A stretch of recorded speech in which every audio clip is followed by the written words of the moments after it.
running backs for Nebraska. And over to the far side, it's going to be Kenny Wilson. It's over his head, though, so Scott Webb gets it done for the Jayhawks as they won the toss. Deferred, took their option to the second half. And you were just talking about this young man who has now said that he has never felt this good, this comfortable playing the game of football. And that is Zach Taylor, our Kyocera starting lineup offensively for the Nebraska Cornhuskers. And what an efficiency rating of 71%. You look at those numbers from last week, 14 of 17, almost 300 yards. He only played one series in the second half. That's how good it was for Zach Taylor. Well, he's been really good throwing the ball on first down. Let's see if they throw it here. They'll give it to the fullback, bouncing out. And nice moves by the big back. It'll be Brandon Jackson taking it over to the right side as they had Lucky and Jackson in there. The junior from Horn Lake, Mississippi, with the first carry of the day. And good yardage, about 5. Offensive line, Slauson, Huff, Byford, Austin, and Patrick. And Byford in there for the injured man.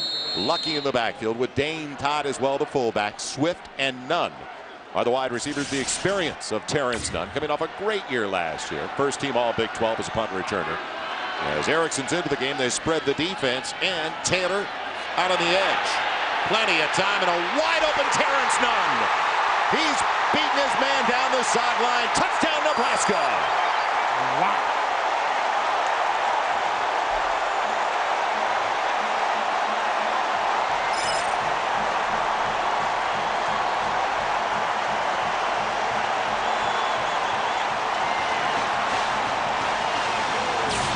Well, Nebraska does a great job of getting Zach Taylor out of pocket, changing the launch point. A double move out and up, and bit on the out. That's the problem. Anthony Webb, the true freshman, bit on the out pattern, and it was a double move out and up. And when he took it up, Terrence Nunn was Gandhi. See you later. Yeah, it's a career-long pass for Zach Taylor, a 75-yarder to Terrence Nunn. He went right after the true freshman at cornerback, Webb. Congdon for the point after. He's done that well, and that's his 25th this year. He's perfect on those attempts. Not many field goal tries for the Huskers place kicker, and they don't mind that at all. They don't settle for 3. They get an early 7. And what a shocker this time for the Kansas Jayhawks. They don't know what hit them.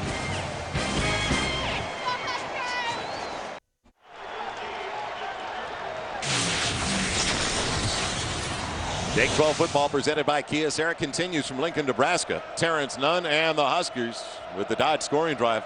Can't believe it was that easy this early. In fact, what a nightmare beginning for the Kansas Jayhawks. Congdon hit the extra point. Now with the kickoff as Marcus Herford, who leads the Big 12 in kickoff returns, waits back inside his 5. A directional one over to the far side. He'll take it to 3. And nice moves to get it outside, and a good return across the 25 to the 29. Kyocera starting 11 offensively. And to the backfield, Adam Barman, and the guys in the studio, Billy Ray, DeMarco, and Mike were just talking about it. The last time Kansas played here, Adam Barman got the start. It was a loss, of course, for the Jayhawks. They haven't won in Lincoln since 1968. 15th career start for Barman, who did get the call last week. He was efficient. They didn't ask a lot, and Cornish took a lot of the load off him, Dave. Yeah, and they're not going to ask him to win the game today. They're going to ask him to manage the game and not put his team in jeopardy with any bad decisions at all. Spread the defense with 2 to each side. And right away, they want to throw the football. Heat on Barman, and a low throw skips. Did Murph get to it? No, a trap. It'll be 2nd and 10. On the offensive line, the experience is on the left side for the Kansas Jayhawks. Bob Whitaker, the senior from Mount Lebanon, Pennsylvania, and Cesar Rodriguez, as well as David Ochoa, another senior out of Houston, honorable mention all Big 12 center last year. Cornish and McAnderson to the backfield. Henry, Murph, and Fine is the tight end. We'll also see Fields as well as Dominic Rue and Marcus Herford. Trips on the wide side of the field on 2nd and 10. Cornish on the delay. Man goes across the 35 to the 38. Good yardage on 2nd and long. Brought down by McEwen, the middle linebacker. The defensive 11 for the Black Shirts. Moore and Carricker, 2 of the best defensive ends in the Big 12. Daganduro and Pryor underneath tackles with Bradley, McEwen, and Bo. Barrett's little brother Bo Rue, the weak side backer. On the outside, Jones and Grigsby, and Shanley and Green at the safety spots.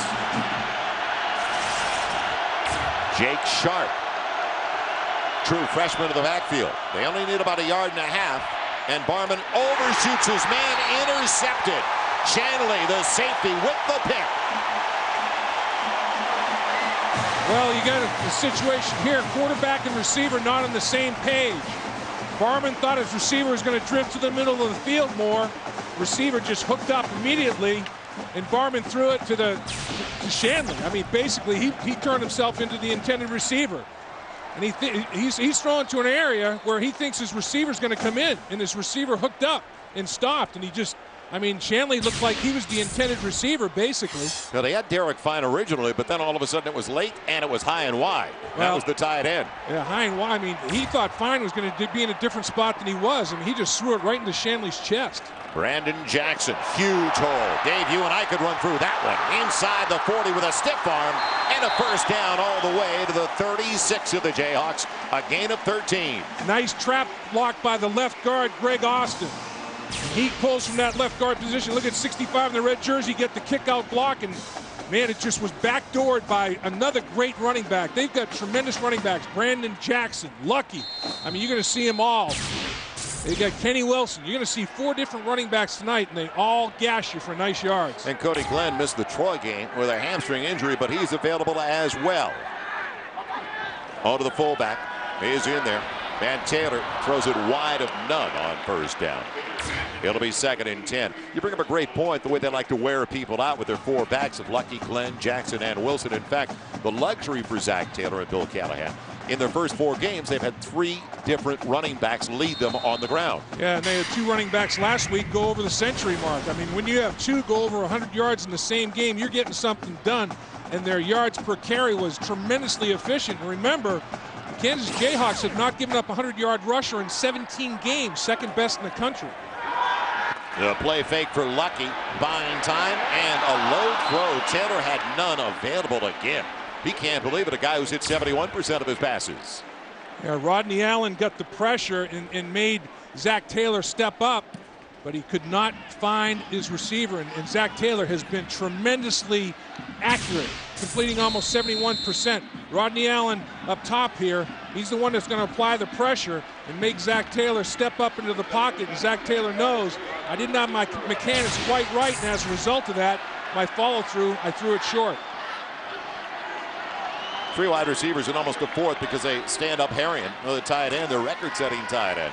Taylor needs 10, and on a bullet, overshoots France Harding, a junior from Miami. Well, he got hit again as he was throwing the football by Rodney Allen.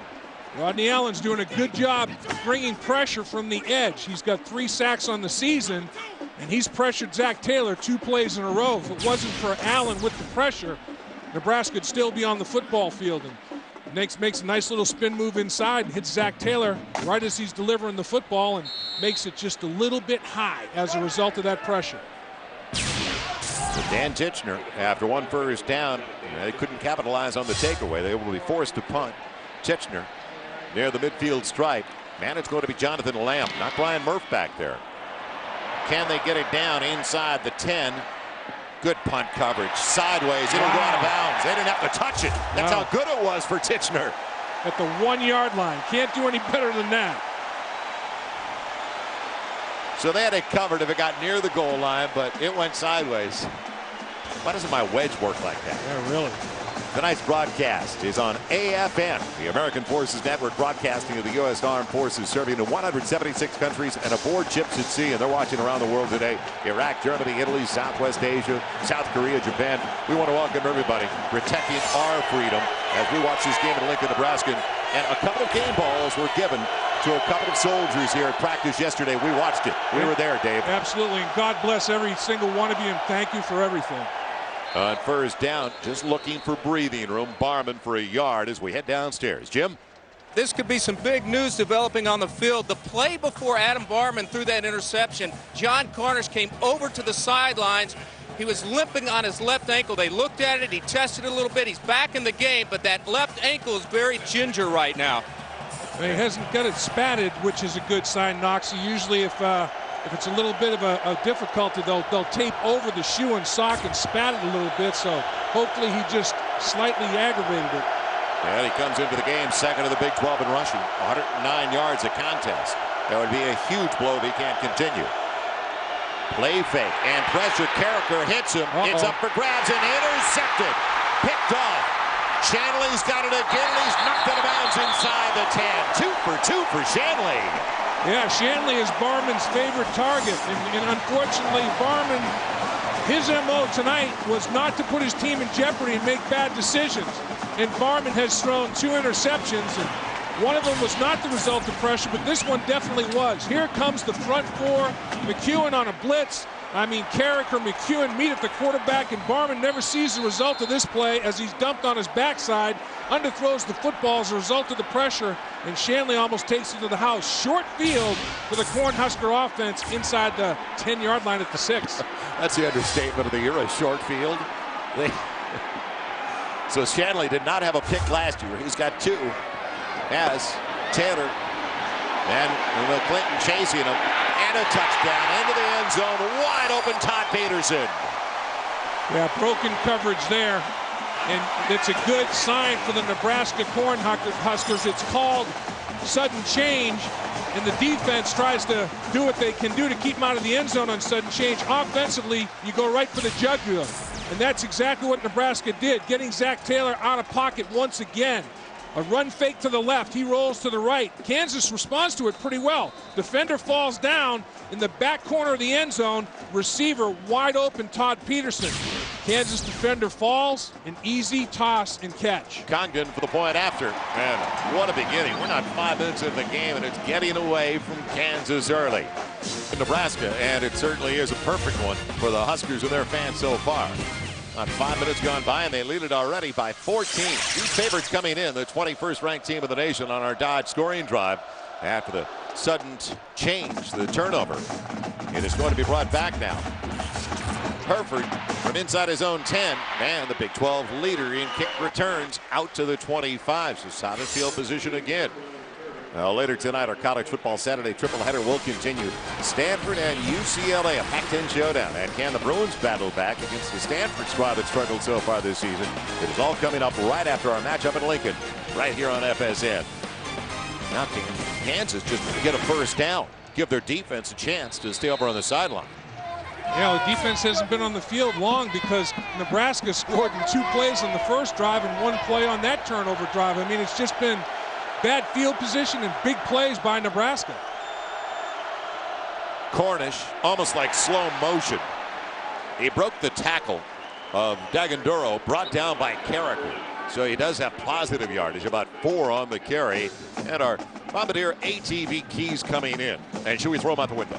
Yeah, well, handle the crowd noise. They got the sea of red in full frenzy right now, and now they're going to have to make sure they don't false start, things of that nature. Can't self-destruct. They already have 2 interceptions. Long, short field, that's been blown up as well, starting at the 1-yard line. So already all the things they had to do well, they've done negatively to start this football game. That's why they're down 14 points. It'll be second. A little more than 6, almost 7. Cornish again. Carricker bouncing him around and cleaning up Barry Cryer.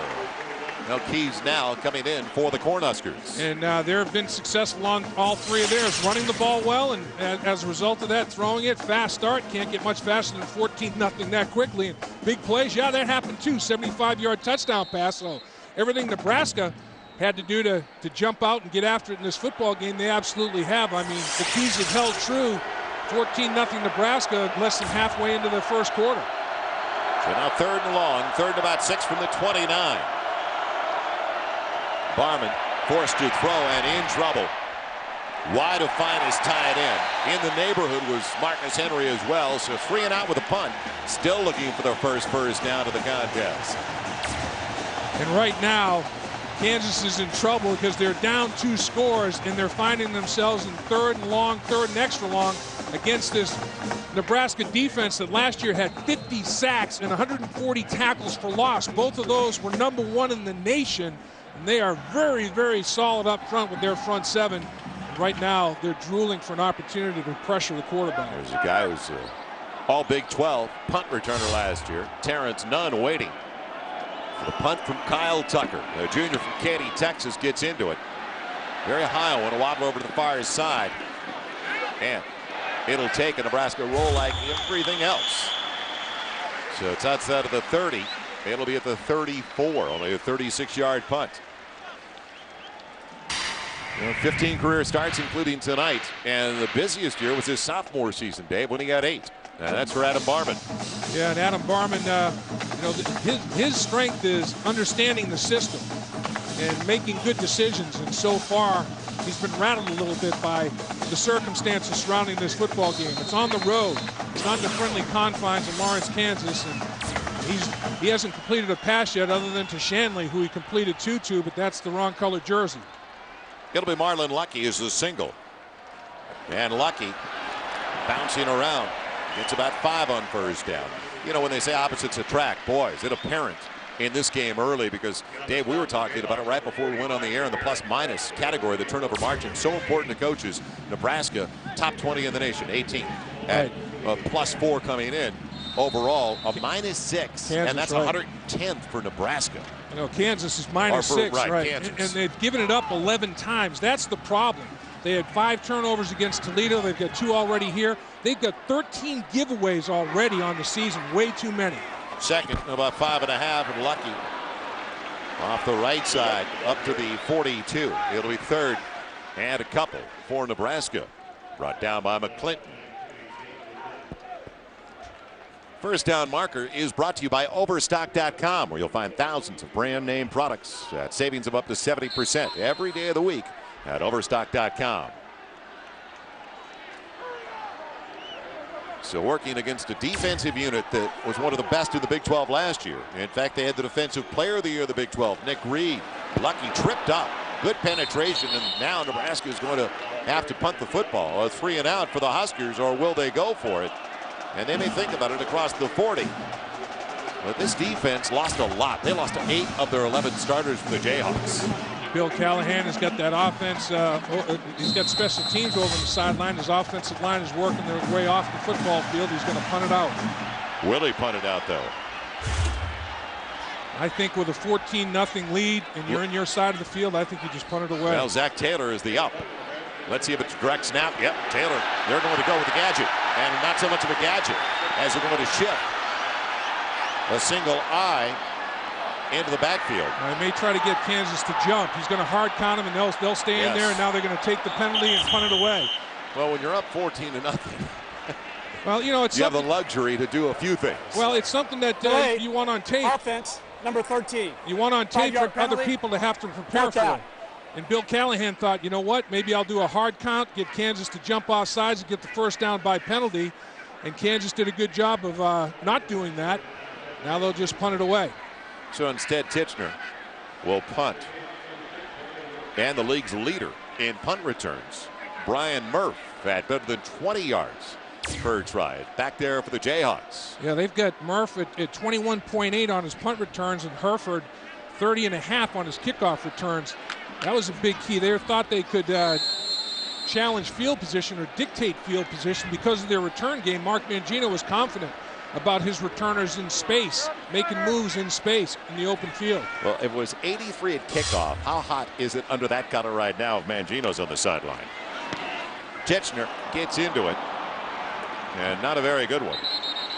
It'll be out of bounds. Yes. So we'll come right back, in good field position for the Jayhawks, but can they capitalize and get their first down of the contest? We'll find out.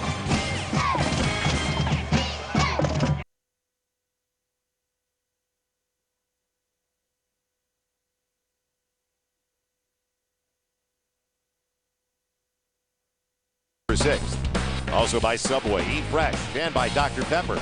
23 flavors that add up to one bold taste. Dr. Pepper, there's more to it.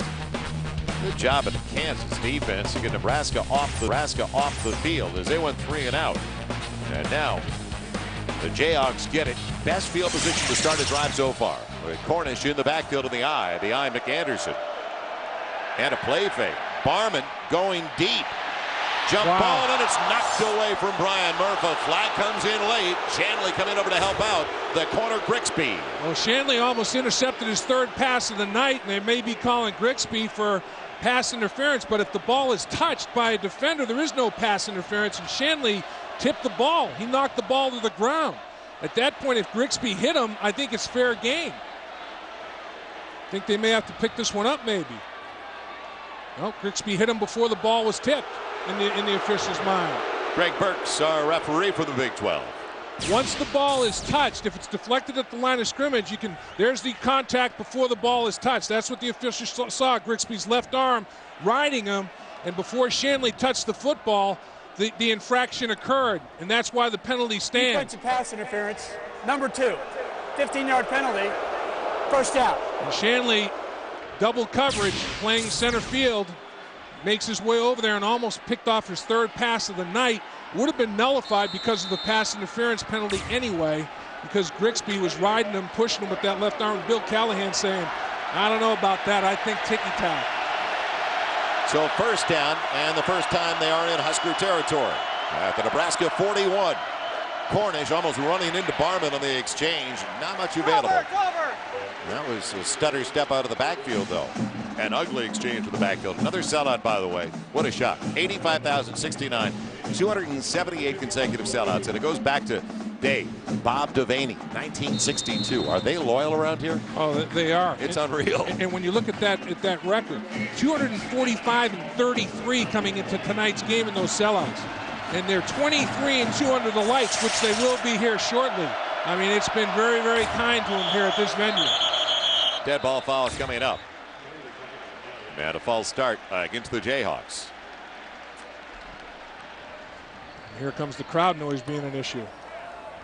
False start, offense, number 69. 5-yard penalty, second down. And that's what happens when you fall behind and you're at this ballpark and the crowd starts going crazy. What you want to do is get off to a fast start and shock them a little bit and have them sitting on their hands. Right now, they're in a frenzy because their team's up 14-0, and they know they're a factor. They know they're the 12th man right now. Kevin Cosgrove right there realizing that his defensive front can put on the heat. Short drop for Barman. Bad over his shoots. Herford on the slant. A little turn in. Let's go downstairs. Jim Knox. Okay, Joel, you guys were talking about the false starts and also the crowd noise. Talking to Adam Barman, he said this by far is the loudest venue he has ever played in. Ringing noise in his ears. Case in point, the last time he quarterbacked here a couple of years ago, 6 false starts, already 1 tonight. They tried to duplicate this noise during practice with the loud noise piped in over the speakers, but you cannot duplicate this loud noise here at Memorial Stadium. I agree, Knoxie. You can try all you want, but it's different when you're in front of 80+ thousand red jerseys in the stands. And now Barman out of the gun on 3rd and a dozen. Little twist up front. Man on the out wide of his intended target, Marcus Henry. Well, you got 2 hands on it, though. I thought he should have caught that football. Not an easy catch, but a catchable football. And you got to bail your quarterback out when they're struggling a little bit offensively like they are. And Barman puts the ball in a catchable spot, and Henry gets his hands on it, just can't control it. Bill Barman starting the contest now, 0 for 6 after that miss, and a couple of picks. He's going to have his poise tested right now, and it doesn't look like it's too big for Barman. It looks like he's hanging in there okay. His eyes aren't as big as hard-boiled eggs, just can't get it executed. The bright kid, and he's a senior, has the low one for Tucker. Hits at the 5, and Kansas will cover it. Great inside job by the 5. Tucker. Yes, down to the 4. Arist Wright there on the spot after the 39-yard punt, so field position. Now it's working against Nebraska. Well, Sports Ultimate Nightly Highlight Show. It is here. Don't know if you've seen it. You got to check it out. FSN Final Score. Every great highlight, every unforgettable moment. Every night it's on FSN. Only national show that gives you nothing but wall-to-wall highlights, like the Dodgers win today. FSN Final Score. Every night only on FSN, so check your local listings for the start time in your area. Kyle Tucker was like a shortstop in baseball. I mean, he fielded that snap that bounced back to him cleanly and executed a perfect punt, knocking it down inside the 5. Chandler throwing out of his own end zone with time again. And a beautiful one for Purify, the big wide receiver, a transfer from San Francisco City College. Purify, a great basketball player as well as football player, tremendous athlete.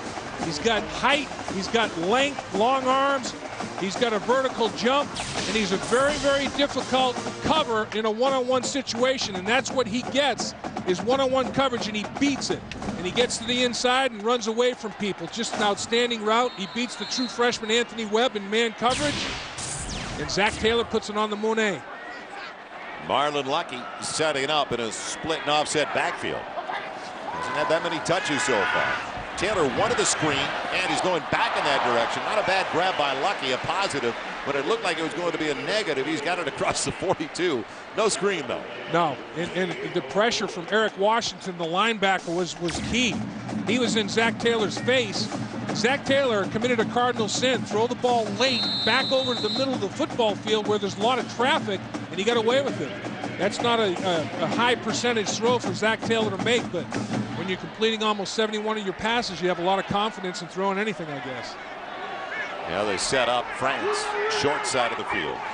2 over to the near side, toss it that way. Jackson taking a pop and running right over Eric Washington for a first down. He's down to the 47. Kemp and Wilder caught up with him, but I feel for Washington when he lowered his shoulder. Absolutely, about 8 yards after contact. And it's just, you got to wrap your arms and get your body through. You can't get your head behind. And that's what happened. You got to get your head in front. And the head's not in front, the head's behind. Runs through the arm tackle. You can't tackle with the arm.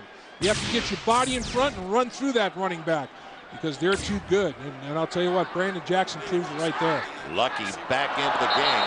And on McClinton just a little early. Well, the hard count by Zach Taylor.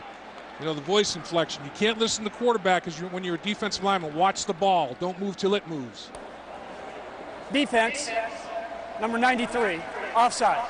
5-yard penalty, first down. Well, and Bill Callahan told us earlier this week that he will use all 4 of his backs. He likes all 4 that much. It's not just lip service. He will rotate them in. He will, and they all bring something different to the table. I mean, Lucky's the home run hitter. He's got that breakaway speed. You know, and you saw some nice power by Brandon Jackson. And to me, the most complete of all of them is Kenny Wilson. I mean, he's got speed, he's got power, he's got it all. We haven't really even seen him involved yet. No, on a 1st and 5. Looking for none, finding none. And a good play out of the backfield. Breaking tackles for a first down with a flag down. Now blocking downfield the other wide receiver. And let's see if they flag that against Nebraska's Dan Erickson. Yeah, did he block downfield below the waist? Was it a crackback that was below the waist? You got a legal block in the back. Illegal use of hands. Let's see if it's Erickson. Now, if the defender turns his back to you, you know, right before you make contact, it's not an issue. But if he doesn't and you still push him in the back, that might be what happened. But Erickson trying to help his teammate down the field may have performed that illegally.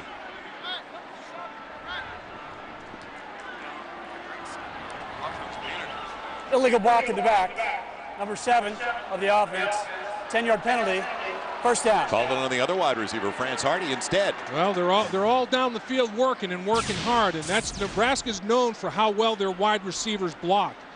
Let's take a look at it. Nunn comes in motion behind the line of scrimmage, and he's making here's the illegal block right there, and it's a definite. I mean, it's just an absolute push in the back from behind on Talib. And, yeah, you got to call that because it's right at the point of attack, right at where the play would have been made. So now it's going to be first down all over, 1st and short, and the guy who got flagged for it gets it right back. France Hardy, the junior from Miami, who got 25 for them last year, brought down by Eric Washington. And they really have a lot of depth offensively. They do. They have weapons, and they've got multiple ways that Bill Callahan can go. He's done a great job of recruiting. He and his coaching staff have recruited, and they've recruited a lot of athletes, and that depth is trickling down to special teams as well, not just offensively and defensively. Cody Glenn, a bull of a back at 6 even, 2:30 in for his first snap. Does he get a touch on first down from the 35? Yes, he will. And dragged down very quickly. That's his first since the game back on September 9th since Nicholls State. It'll be Brorson making the stop. What a finish to a first quarter. Well, there's the final 2. There's Kansas. They haven't allowed a 100-yard running back in 17 games. That's second longest streak in the nation. I don't know if Virginia Tech gave it up to Georgia Tech today. They lost the football game. I don't know if they gave up a 100-yard rusher, but Kansas is proud of that one. Well, no gain on the carry. It's going to be 2nd and 10. Little toss after the misdirection to the fullback. And outside, look out. There goes Kenny Wilson. And he's got a first down inside the 15 to the 10. Bumped out by Jerome Kemp. Well, the key to that was a great block by J.B. Phillips, the tight end. in space. What a job he did down the football field to get Kenny Wilson extra yards. It's almost like a little option, and he's out on the perimeter. And big number 85 in the white, you saw the player fall to the ground. A lot of cut blocking down the football field, but the big key one was J.B. Phillips, who took his defender to the ground and gave a nice lane for Kenny Wilson to take advantage of. Tremendous downfield blocking. Guy out of Kansas from Liberal. Wilson gets it again. Big hole, bangs his way down inside the 5 to the 4. It'll be second down and about 3.5 from there. Well, let's take a look again to give J.B. Phillips his just due on the rush before this one by Kenny Wilson. Watch number 85 right here. Watch him appear and screen, and watch what he does. Boom, takes his man right down, and that gives a tremendous lane and an ability to accelerate for Kenny Wilson. And when you get people on the ground, cut them in half, they can't do anything. They're helpless. They cannot make a play. And Wilson coming off a 106-yard effort last week, his first career 100-yard game. Little indecisive that time whether he was going to go inside or outside, bounce it out. John Mueller, the tight end, had a seal over on the right side. He tried to go up inside his hip. McClinton and Washington brought him down. Third down and short. Well, this is Nebraska's second opportunity in the red zone. The first one was from the 6-yard line, first and goal. They threw a touchdown pass. So now they've been there 23 times, and they have 19 touchdowns. They're approaching 90% conversion. Let's see what they do on this 24th attempt right here, and if they score their 20th touchdown. From the 4, 3rd and 3. And it's almost picked. Washington read it, dropped the depth with perfect, and they also had Talib there, the corner. Going for none. Yeah, that was predetermined right there. Zach Taylor locked in on one and was going to go there with the football and threw it into double coverage. You had linebacker underneath, cornerback over the top. So this time, Nebraska has to settle. They don't get the touchdown, their 20th touchdown and their 24th penetration in the red zone. Going to have to settle for the field goal. It'll be a 21-yard attempt on a drive that started way back at the Nebraska 4. Congdon gets into it. Only a yard more than an extra point try. He has 2 of 3 on his field goal tries this year. And now a 17-0 lead for the Huskers. Well, their offense is in high gear. There's no question about it. Bill Callahan has a quarterback in Zach Taylor that has got total confidence and command of the West Coast offense. And there's the true freshman, Kerry Meyer, tapping people with the left arm, you notice, as they were coming off the sideline. He's not using that right arm at all. That right shoulder and right arm is the injury to Kerry Meyer. And he wasn't even raising that right arm to pat teammates as they came off the field. He was doing it with his left arm. Our Dodge scoring drive, and it was a long time-consuming drive. That pass over the middle to Purify got him out of the hole from back in the 4. 92 yards, 11 plays, 4.5 off the clock. And Congdon as they had to settle for the field goal. You know what's happening now at Nebraska, Joel? You have the same offensive coordinator, same head coach, same position coaches for the 3rd year installing this West Coast offense. And for the first time since Eric Crouch was a quarterback here in his Heisman year, they've got the offensive coordinator and quarterback returning for the same year in tandem. I mean, that's amazing. They just didn't have that consistency and continuity. Now they do. The coaches know what to expect from the players know what to expect from the coaches, and they're starting to really, really execute this West Coast offense, everybody on the same page. Some of the names on the Wall of Honor, you saw Shields and, of course, Eric Crouch. Most recently here in Nebraska. As Congdon punches it into the corner. Herford from the 5. And will they cover it? Yes, they will. Erickson's down there to get him at the 5. The wide receiver. Well, that was the goal for Nebraska's cover team, to make the return men go east and west. Don't let them get north and south. Make them run to the sideline, east and west. Did they accomplish it that time? So if it wasn't bad enough for the Jayhawks, they get it back at their own 5. And on the change of possession, they will wind it and start the clock now. So we will come back with the start of the second 15 minutes of play. And a disastrous beginning for the Jayhawks. Celebration, though, in the Sea of Red in Lincoln. They did everything right. Now can Barman and the Jayhawks get it together? Find out. 17-0 Nebraska at the end of 1. We'll return after this word from Dr. Pepper and your local Dr. Pepper bottler.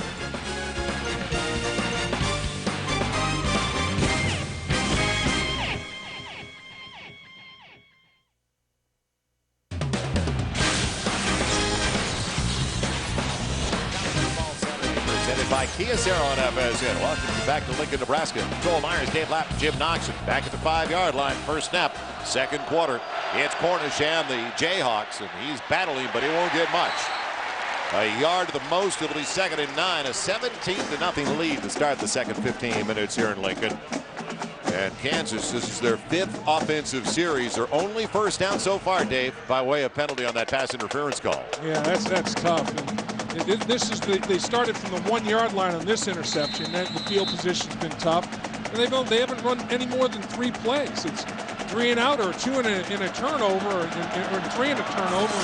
They're at the 1-yard line, then they start at the 5-yard line. I mean, Nebraska is winning every phase of this football game. Offense, defense, special teams right now. And Mark Mangino is looking for some kind of spark to change the momentum. So Nebraska 205 yards of total offense compared to 15 at the end of the first quarter. Barman lofting it up, and what a catch by Fields. What a grab. Concentration by Dexton Fields, the sophomore from Dallas. Shanley couldn't get there. Grigsby was underneath, Shanley over the top, and Barman threw it into a very tight window, and Fields made an excellent catch, as you described, Joel, because he knew he was going to get lit up, and he got hit. But boy, is this an accurate throw by Barman. Before Shanley got there to make the hit on him, Fields locks it up and makes a great play to reward his quarterback, because Barman made a great throw, and that was the spark Mark Mangino was looking for to punch him out of bad field position, make a big play. From their own 36. Nothing doing. A running back pushback. That was the fullback McAnderson, the junior from Lawrence. Jay Moore saw that coming. So now it's going to be 2nd and 10. But at least a first down. And a long pass play to set it all up. And by the way, in looking at some of the big plays today, what a finish to Texas Tech and Texas A&M. And congratulations to Mike Leach with that hard stopper at the end of the game. And also congratulations to Gary Pinkel, to the Missouri Tigers. Their first 5-game winning streak since 1981. Starting the season 5-0 is nice for the Missouri Tigers. From the 36. Pocket holds up for Barman.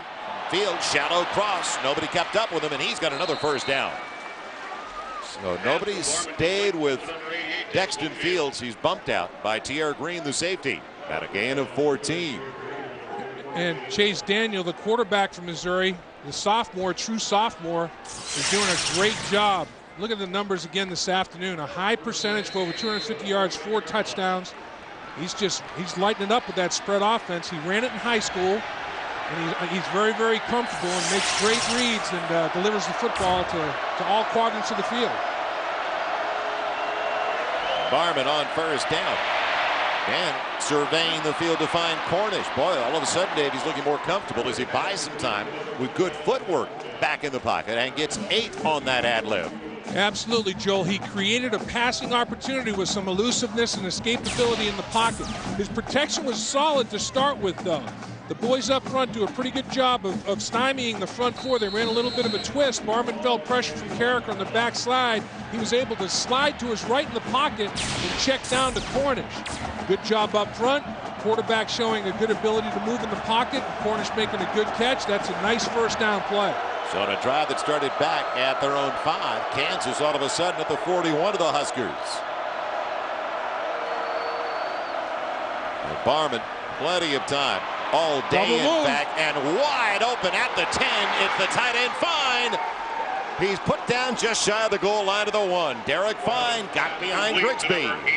And Nebraska bit on the double move, just like Kansas did with Anthony Webb on the 75-yard touchdown. Grigsby's talking it over with his safety. Watch Barman pump fake.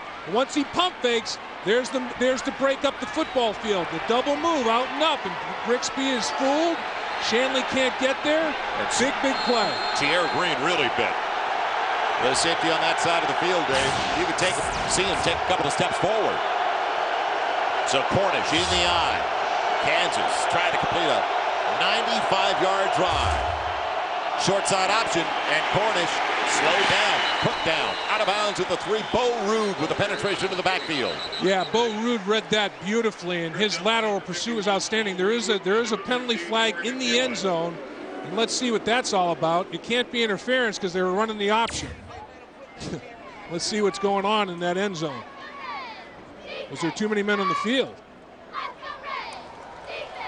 On the defense, illegal participation, 12 men on defense, half the distance, first down. That's one way to stop them. Yeah, load it up. That's how you can stop the option, have that extra man out there. But it is only half the distance to the goal, but they do get an extra down. So now it's 1st and goal with just a skosh to go. Will the Nebraska Cornhusker black shirt defense be able to bull their necks here? Tough duty when you got just a little bit to go. Fields the only wideout. 2 tight ends set. McAnderson, he's in. Touchdown, Kansas. The fullback didn't have far to go, as you mentioned it. You called it a skosh. It worked. I'll tell you, it gets Kansas back in the football game. When they're backed up like they were, and let's give a credit to a couple of players. Dexton Fields and the quarterback Barman with that pass that got him, punched him out of bad field position, and the drive's finalized with this. Just a little power run, nothing fancy, just dive over that left side, and the big back, Brandon McAnderson, pierces the goal line for 6 points for Kansas based on this extra point. Got a man running on late on the extra point team. Well, fortunately for Kansas, plenty of time on the play clock. They could afford it. Webb for the point after, and he barely got it through. And when I say barely got it through, barely got it up. It was almost blocked. So a 10-point deficit now for the Jayhawks. A confidence builder, a 95-yard drive.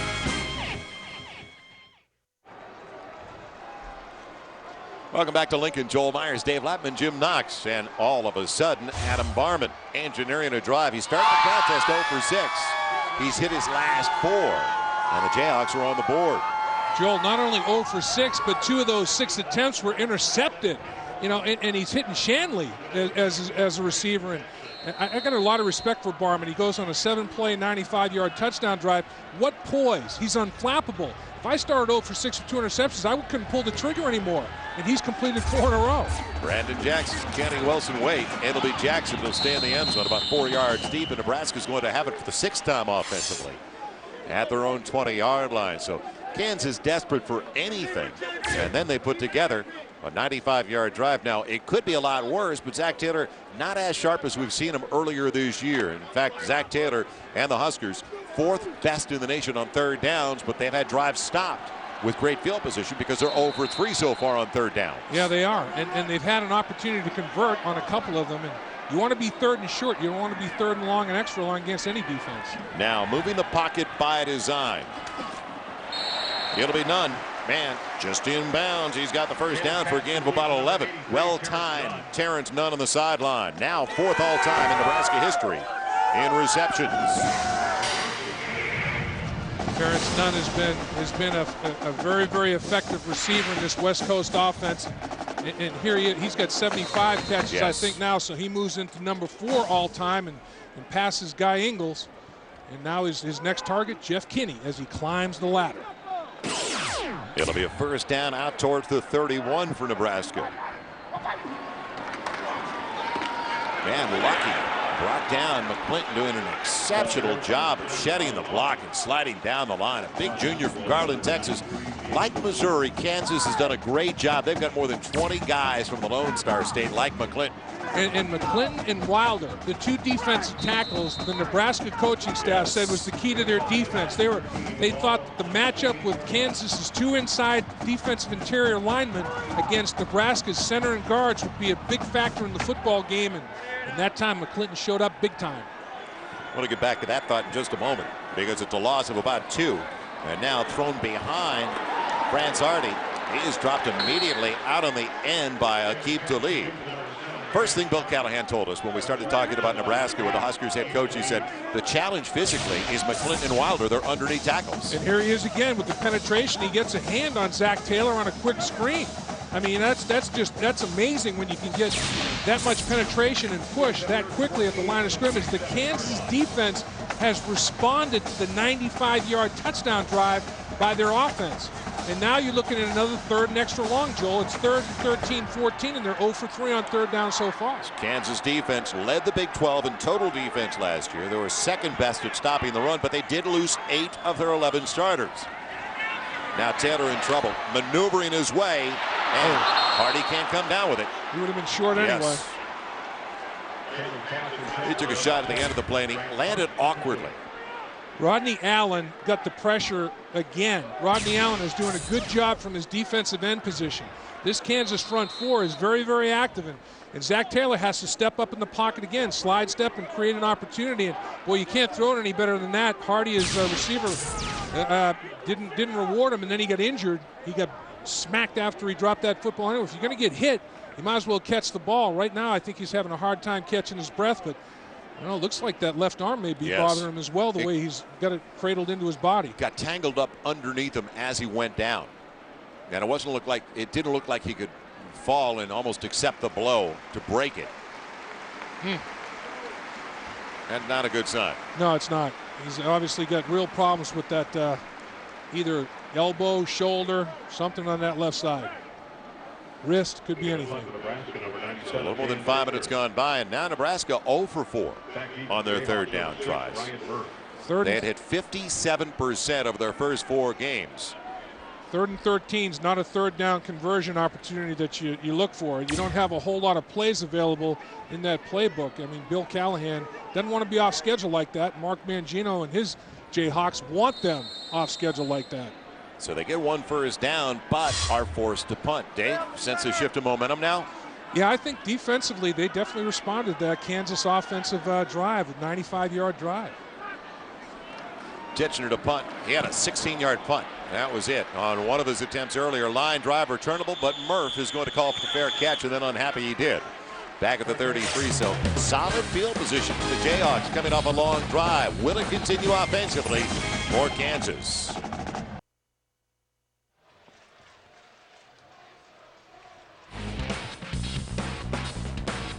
College Football Saturday on FSN, presented by Kia Zero Wireless. Take your texting to the next level with the new Kia Zero Strobe. Kia Zero Wireless reminds you to dial responsibly. And brought to you in part by Dave & Buster's Power Combo. Full-size entree at $10 game card. Great food, great games, great price. Eat, drink, play. That's Dave & Buster's. By Dr. Pepper. 23 flavors that add up to one bowl taste. Dr. Pepper, there's more to it. And by Overstock.com. Search, shop, and save up to 70% at Overstock.com. On first down, it's Cornish. And bouncing outside, one of his more effective runs so far. He's got 8 on first down. John Cornish only 5 for 17 before that, so by far his best. Well, you can see there's more of a bounce in the step of the Kansas Jayhawks on both sides of the football, and I think it's all due to Adam Barman right there. I mean, you talk about a poised kid, unflappable.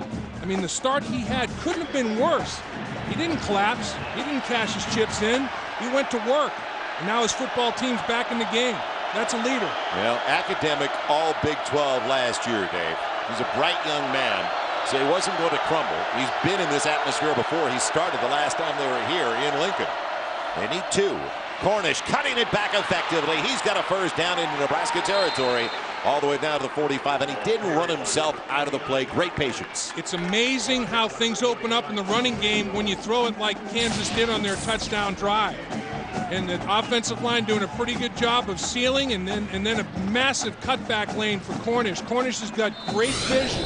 He's always got his eyes up, looking down the football field, and get a good look at him. 6 feet, 205 pounds, and a very, very solid, productive, consistent running back for the Jayhawks. Well, 7 100-yard days. 3 so far this season, including last week with 105. Cornish is sealed over to the right side. Big hole. He's down to the 30. Will they catch him? Well, pushed out of bounds inside the 5, and a different story completely now in Lincoln. First and goal, Kansas, after a 41-yard run. Well, when you have a run like that of over 40 yards, you guys at the line of scrimmage are doing a good job, but watch the receivers down the football field make their blocks and sustain contact. That's a great job at the next level of springing Cornish for more yards. A 14-yard play turns into a 40-yard play because of the effort on the perimeter of the wide receivers. Excellent blocking across the board. So it's not South Florida, and it was only a 13-7 win. But Kansas tries to get into the end zone. Only 13 against South Florida. Now can they put 14 on the board early against Nebraska? Cornish, and that time shot down right at the line. Barry Cryer, the senior from Marrero, Louisiana. Big team. Well, let's look at Kansas in the red zone. Kansas got in the red zone for that 1-yard touchdown. burst, so that was their 17th time. They scored 11 touchdowns, Mark Mangino's men. This is their 18th trip into the red zone. They're converting at almost 70%. Will they be able to score a touchdown here? Don't want to settle for field goal because you're still a full touchdown behind if you do that.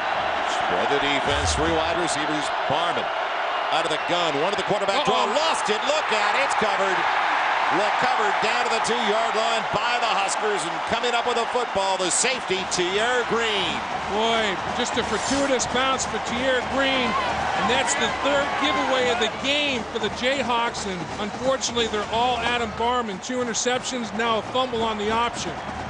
And right now they're -9 on the season. You can't be -9 and expect to compete in the Big 12. You got to take care of the football, and the ball is popped right out of there. McEwen makes the hit, and Barman does not hold it high and hard. He does not have that ball security, and it just takes a nice bounce to the safety, Tierre Green. So Green comes up with a break for the Huskers, a huge one. Van throwing from deep in his own end zone. Plenty of time for Zach Taylor, and a bullet to Purify. Maurice Purify hangs on. He gets him out of another hole like we saw last time, all the way to the 20 with a flag on the play. I think they're going to call interference, and Purify caught it anyway. So I think his gain is more than the 15-yard penalty. But boy, Taylor threw it on his back hip. Threw it the only place where he could make a catch on it. So now, okay, was the play longer than the interference? 15, yeah. So take the play. Play was good for 18. Purify is so big and strong, and look at the time. Zach Taylor having a cup of coffee, reading the classified ads, and then delivers a ski right to the back hip, and they called the defensive back for riding. You'll tell for riding Purify on that play. Number 16. That penalty is declined. First down. Well, in the NFL, we saw Zach Taylor take a shot at the end of the play. The way they're calling it these days on Sundays, that would have been a personal foul for putting the quarterback on his wallet. No, that's true. It's crazy these days. Got to protect those high-paid quarterbacks in the National Football League. Like Jack Lambert said, put skirts on them. From the 20. First down for the Huskers. Now, can they get them outside? Hard running as it's Kenny Wilson. And only a couple of yards after 22 as we check in with Jim Knox. Knox. All right, Joe, good news for Nebraska fans. France Hardy is okay. They checked out his hand on the bench. It was his left hand. He is on the sidelines. It looks like he'll be back in shortly, guys. Good news. That's very good news, because in that West Coast offense, you cannot have enough receivers available to you. And Nebraska is one of the only offenses now in college football that runs the 2-back set, and they dot the I, and they run multiple tight ends, and they try to pound you. But tonight, they're using more wide receiver sets, and one back in the backfield, Zach Taylor in the shotgun. Moving the pocket. Taylor in trouble. And dangerous. He's got him, though. And guess who? It's Hardy. Look out. Down the sideline. No bad hand this time. Touchdown, Nebraska.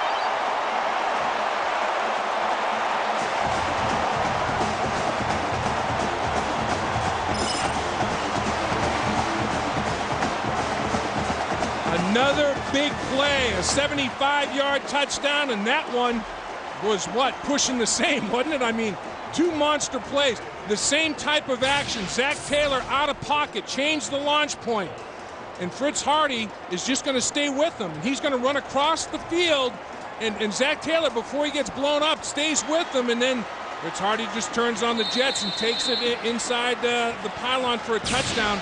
2 huge plays in the passing game for the Cornhuskers.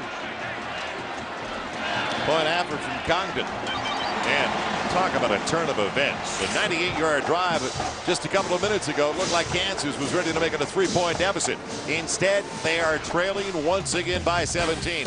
And so much for the injured hand for France Hardy, the junior from Miami. He's down the sideline for 78 yards. All right, looking forward to hearing that Dodger update from you guys back in the studio. Well, Herford bobbled it, and he paid for it. Grabbed it. It was only about a 6-7 yard return as he bobbled it about the 8-yard line up to the 15. And early, it was Corey Young down there along with Major Culbert. And a major hit on Marcus Herford. Yes, so Kansas deep in their own territory. What a turnaround. And Prince Hardy gets the 78-yarder. How would you like to be Zach Taylor? He's got a 75-yarder to Terrence Nunn. So he's got 9 completions. How about his average? 245 yards for 9 catches. Wow. And you saw Fritz Hardy had his left wrist taped. He had tape job on that left wrist, so he jammed that wrist up a little bit as he fell to the turf, but nothing wrong with his left hand as he caught that pass effortlessly. Yeah, Kansas has got to take care of the ball as Rodriguez, the left tackle, came up. Carricker was starting to bark something on the opposite side. Well, here comes the crowd noise being a factor as they're juiced up on those big plays. False start, 69 offense, 5-yard penalty, first down. Big Travis Dumbach, who's a very versatile player. And you see him just kind of flinch on that left side. There he goes. Well, they called him, yeah, it's interesting. They called him the guard, and you're like me. The tackle on that side, Rodriguez, came off too. He did. Rodriguez was the first one to lurch out of his stance. Dumbach may have flinched a little bit. Cornish working out of the backfield and sliding past the first. It'll be a yard or two on 1st and 15. Moore over there, along with Brandenburg. Well, this is when it gets to you. When they have the big lead and Nebraska does again at 17. The crowd's involved, and you talked about it, the noise factor. This is one of the most loyal areas you will ever watch a college football game. To come out the way they do in red, Dave. I mean, it's a feel-good story. It's like you're in Pleasantville. It is that good. And they appreciate the game of football. I mean, yes. they're as smart a football crowd as I've ever witnessed, and they're very, very classy. It'll be 2nd and 13. Barman with heat. Man, he finds Murph. Good yardage across the 20. Breathing room close to the first down. And did he get enough? No, he's short by about a yard. Shy of the 25. Knocked out by Grigsby. We've seen tonight why coaches always talk about big play. Well, you know, we got to make some big plays. We can't let them, because it is such a momentum builder and killer. Nebraska, 75-yard touchdown, big momentum. Kansas punches out of bad field position with a couple of big plays, setting up a 1-yard touchdown plunge. They get the momentum back. Nebraska takes it right back with a 78-yard touchdown, big play. Big plays equal momentum. Cornish and McAnderson. They only need a yard on 3rd down. And Barman checking off the senior quarterback. Neither team is converted on 3rd down yet. And they won't get there this time. Great penetration all the way around. Rude from the backside. Carricker cleaned up. They were all involved, though. McEwen got in too. And that is a 3rd down you have to convert. And you get your excellent running back with a fullback leading. But the Reds jerseys, you see them knocking the line of scrimmage backwards. They all hit a gap. They won the battle at the line of scrimmage, reestablishing it the other way. Terrence Nunn wakes back at the Huskers 35.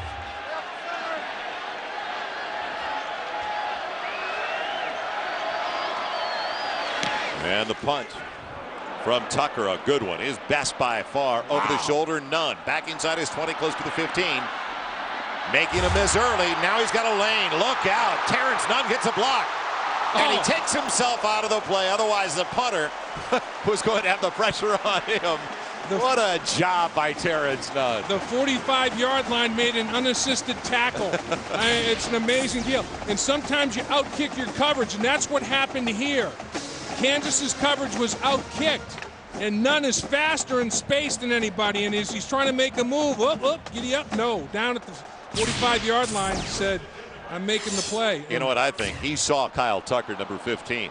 And that really, yes, that was it. The punter. Coach Tucker, you saw, special teams coach of Kansas on the sideline, a little upset with what he saw there. So 1st down, short field for Nebraska. Again, they've got it. Only 55 yards away from the goal line. Tons of time for Zach Taylor. A beauty, and it almost picked off by Grigsby. He wanted Hardy, and Talib, rather, timed it perfectly. I want to correct myself. Coach Collins, the special teams coach. Tucker, the punter, just killed the punt. I mean, he knocked it out of the ballpark, but outkicked his coverage, and Nunn made Tucker pay a little bit. And Coach Collins didn't like the exchange right there. But this ball should have been picked off, Joel. I mean, the coverage was outstanding, and he turned into the primary receiver. Talib is the best cover guy that Kansas has, and Taylor knew he underthrew it a little bit, and he said, oh, don't pick it off, thank you. They haven't utilized the tight ends all that much, and we talked about Nebraska's tight ends going 4 deep. And they got 2 of them right here in this formation and 1 on this side. They got 3 in the game right now. Harrion. Instead, Lucky. Uh-oh. And he lost it, and it's covered. Kansas gets the football as Brorson had a real alert play. It popped into the air, and Russell Brorson, the sophomore from Stillwater, Oklahoma, saw it all the way. Well, Kansas has had 3 giveaways, and they now get a takeaway.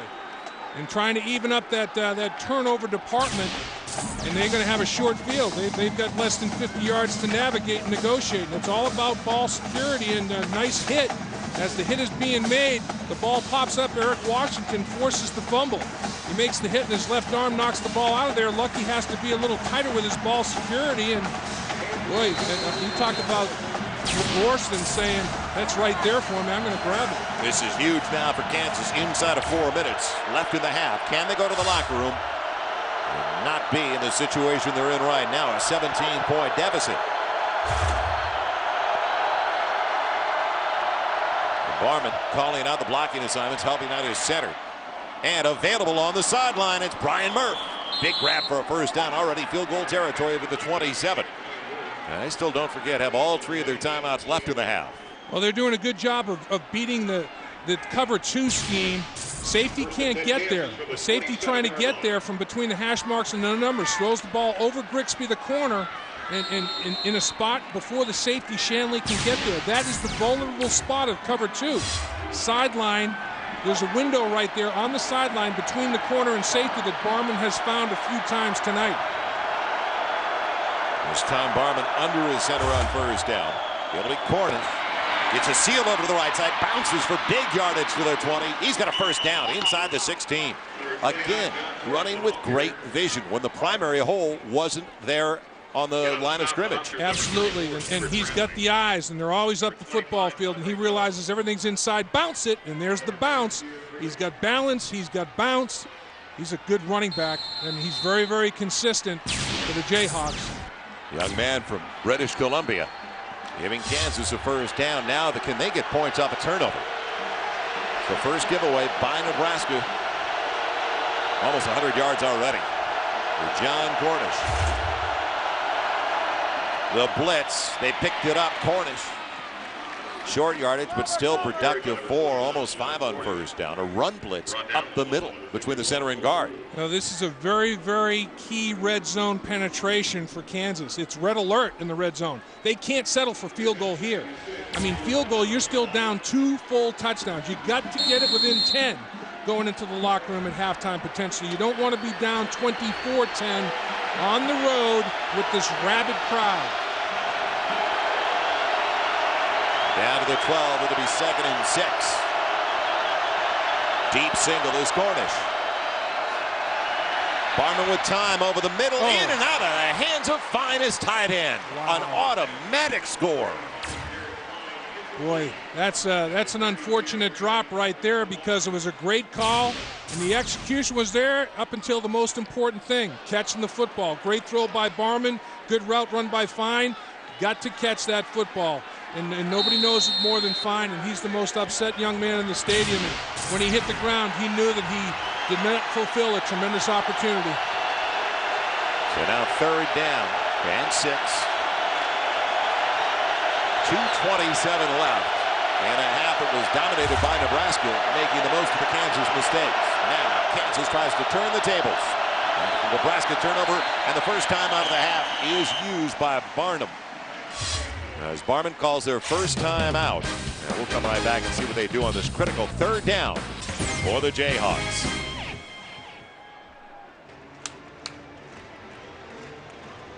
Final 2 minutes and 27 seconds in the first half. The conference opener. Welcome back. Big 12 football, all presented by Kia Cero on FSN. Joel Myers, Dave Lattman, Jim Knox. And, well, there have been some big plays early for Kansas. They gave it away when it looked like they were going in the last time on a fumble by Barman. Now a 3rd and 6 of the Nebraska 6, or making the Nebraska 12. The fade in the corner, and intercepted. Picked up by Andre Jones. Oh, boy. He went for Marcus Henry, and it was well underthrown. Yes, it was. Marcus Henry has got some size. I mean, Marcus Henry is 6'4", 6'5". You got to get it up higher if you're going to try to go for the jump ball. Andre Jones made a great play on the football, not fooled whatsoever. Barman underthrows the fade. And you know, Marcus Henry has no opportunity. You have to reverse roles, though. Somehow you have to strip that football. You have to become the defensive back, but it was so severely underthrown that Andre Jones boxed him out. Andre Jones, like in basketball, boxed out the higher, the bigger, taller, higher jumper, made a play on the football. Barman now 3 interceptions. In what back-to-back plays, a drop touchdown pass by Derek Fine. The next throw, a red zone interception, a Cardinal sin. That's twice in the last 2 series for Kansas. They've had it inside the Nebraska 15, and they have nothing to show for it offensively as Taylor throwing behind none. Just wanted to get rid of it as well. It'll be 2nd and 10. I think they'd be satisfied to get to the locker room up by 17 after critical mistakes by Kansas that Kansas did not capitalize on. First down marker is brought to you by Overstock.com. Whether you order a big screen TV or a comfy leather chair, it all ships for only $2.95. Shop and save at Overstock.com. Joel, this is the 5th game of the season for the Jayhawks. It's only halfway through the 5th game. They have 15 giveaways already. You just can't win football games giving the ball up like that. They're lucky they're only down 24-7. And knocked away and almost picked is the outside backer we featured earlier, Eric Washington. He timed it. It was going for Matt Harrion. Harrion doesn't have a catch. Didn't have a catch last week. And the next catch that he gets, he's the all-time leading receiver at tight end. He beats Jerry Lister, tied at 61 catches apiece. He's already got the yardage record. He beat Wistrom's yardage record, but next catch, he's the man in terms of catches, yards. It's big. Is it safe to say it's been an uneven first half for Zach Taylor? Even with the big plays, I mean, a 78-yard touchdown, 75-yard touchdown toss, but they haven't been that good on 3rd downs. No, I don't. Has either team converted on 3rd down yet? No, 0 for 9 combined. Wow, that says a lot. The big plays we were talking about, Terrence Nunn with a double move. Yeah, well, and you saw the bite by Anthony Webb. He bit on the out, and it was an out and up. And here Kansas defender falls down in the back line of the end zone for an easy touchdown. And here it's just a great job by Zach Taylor keeping a play alive. He held on to it till the last second before he gets pushed out of bounds, and he throws a strike on the crossing pattern to France Hardy, who in the scramble drill, you come to the sideline, make yourself available to your quarterback, and they work on the scramble drill all the time. And France Hardy made a great play on the scramble drill. So Nebraska using a timeout. That is their first. Let's head downstairs to Jim Knox. All right, Joe, real quick, college football fans, don't forget you can email us. Just log on and go askknox@sbcglobal.net. Look at Herbie flexing. That's askknox@sbcglobal.net. And Dave, I think I found your barber down here. Yeah, look at this, baby. I like it. Wow.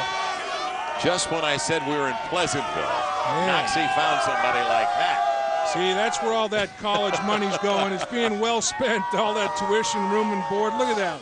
I mean, you can't beat that. That takes all day to get done, doesn't it? How many showers do you have to take to clean that up? I don't want to know. I mean, a lot of soap there. I think you go to a car wash, one of those high-powered sprays. Yeah, you have to have a little PSI, a little pressure per square inch on that one. And I think you have to be well lubricated before you get there to take the pain. Lucky is the only one in the backfield. Yes. Zach Taylor is going to work out of the gun. Now, buying some time, but a hit and almost intercepted off the fingertips of the linebacker. Was almost picked up. Play was made by Thornton. Yes, and then it was Thornton who almost had the left hand on it. Yeah, Rodney Allen is the guy that applied the pressure, and Thornton almost came up with the football as a result of the pressure by Rodney Allen. And Rodney Allen doesn't have sacks to show for his efforts, but he's got a lot of quarterback hurries and pressures tonight. Rodney Allen has been a force coming from that left defensive end position consistently. Well, even though Nebraska's got 24 on the board, this is the 4th punt of the half for Dan Titchener, and that's a season high for Nebraska in a game. He barely got it away, and did he ever get it away? Murph with a fair catch. That was a bomb all the way down to about the 29 with no return. 50 yards on the punt. Neither team has converted a 3rd down still. They'll kick off your football weekend. It comes up tonight with Pro Football Preview. NFL insider Jay Glazer, joined by NFL stars, former stars, Tim Brown, Eddie George, Jason Sehorn, all pros, all of them. Break down the biggest stories from across the NFL. Pro Football Preview tonight, 11 o'clock only on FSN. Good banner. I like it. They get into it, those guys. They know of what they speak. You said that. John Cornish setting up with Adam Barman. Plenty of time. Good pocket protection as Murph saves the timeout, gets out of bounds outside the 35 to the 36. Gain of 6. And now Nebraska, you talked about the cover 2 early. It's a deep cover 2, and they just want to stay in front of Kansas. Absolutely, and Kansas does not want to turn the ball over. Coach Cosgrove, the defensive coordinator, is going to play cover 2. I mean, he's going to want to get pressure out of his front 4 and drop 7 into coverage and not give Barman very many windows of opportunity to deliver the ball downfield. 2 timeouts up there for Kansas, just like Nebraska, with a minute 20 to play on this now. And wide of 5. It'll be 3rd and about 5. And boy, circle the play. You know, don't want to pick on Fine. It's very unfortunate, and everybody has, you know, plays that don't work out. But if Derek Fine can catch that potential touchdown pass, they've got a touch. It's a different football game. It's 24-14 instead of the very next play. Barman throws the interception as he's trying to throw a fade to the back corner of the end zone, and that's it. You know, sometimes you don't realize incompletions sometimes are more than incompletions. They're potential touchdowns that are dropped. So 3rd down, still looking for their first conversion, like Nebraska, and it's there. Fine holds on this time. He'll get to the sideline, and good yardage as he pushes it all the way inside the 47. So they're finally converting on a 3rd down. 1 for 6 with that one. And here's a look at it. It starts with good protection. The Cornhuskers rushing 4, dropping 7 into coverage. Everybody's picked up, and the tight end makes himself available on the drag route and gets some yards after catch. Good execution all the way around. Get out of bounds to boot to stop the clock. Yeah, Barman also has a miscue. Don't forget about his fumble inside the 5. It was 3rd and 3 at the 4-yard line, and he coughed it up. Otherwise, they'd have at least 3 out of that one. Yep, exactly. Nick Anderson on first down to the backfield. It was a gain of 18 on the catch and run by Derek Fine, the tight end. They're inside the Nebraska 47. Good pocket protection on the sideline behind Dominic Ruth. First time they've gone for the senior from Los Angeles. You know, it's just like last week. When you're playing a top 20 team at their venue, you can't put yourself on your schedule. I mean, you cannot self-destruct. You can't turn it over. You can't drop touchdown opportunities. You have to bring your A game. And right now, Kansas has not brought their A game because they've had too many miscues. They haven't taken advantage of all opportunities, and Coach Mangino is fully aware of that. And now on 2nd and 10, working the sideline is Murph. He's got 5. It'll be 3rd and 5. They're not there in field goal territory yet. In fact, their place kicker, Scott Webb, he's 2 for 4 for the season, his best a 42-yarder. So he's not had that many tries. Last year, though, he was successful on 14 of 19. And there's still a minute to go. You still have plenty of time. Time's not the issue. Execution is. And that's been the issue for Kansas all night long. Well, after that completion, Barman, 9 of 19, 153 yards with 3 big interceptions. Plus the fumble he committed. So that's 4 giveaways. Started off 0 for 6. So he's 9 for his last 13. Blitz up the middle. Nobody got the linebacker. He finds his wide receiver, Fields, and he stepped out of bounds. That's a break. That saves a timeout at the 31. When he's trying to break the tackle, Tierre Green slowed him down. Well, McEwen came clean, and that's a mistake in protection. You have to protect the quarterback from the inside out, and McEwen doesn't get touched.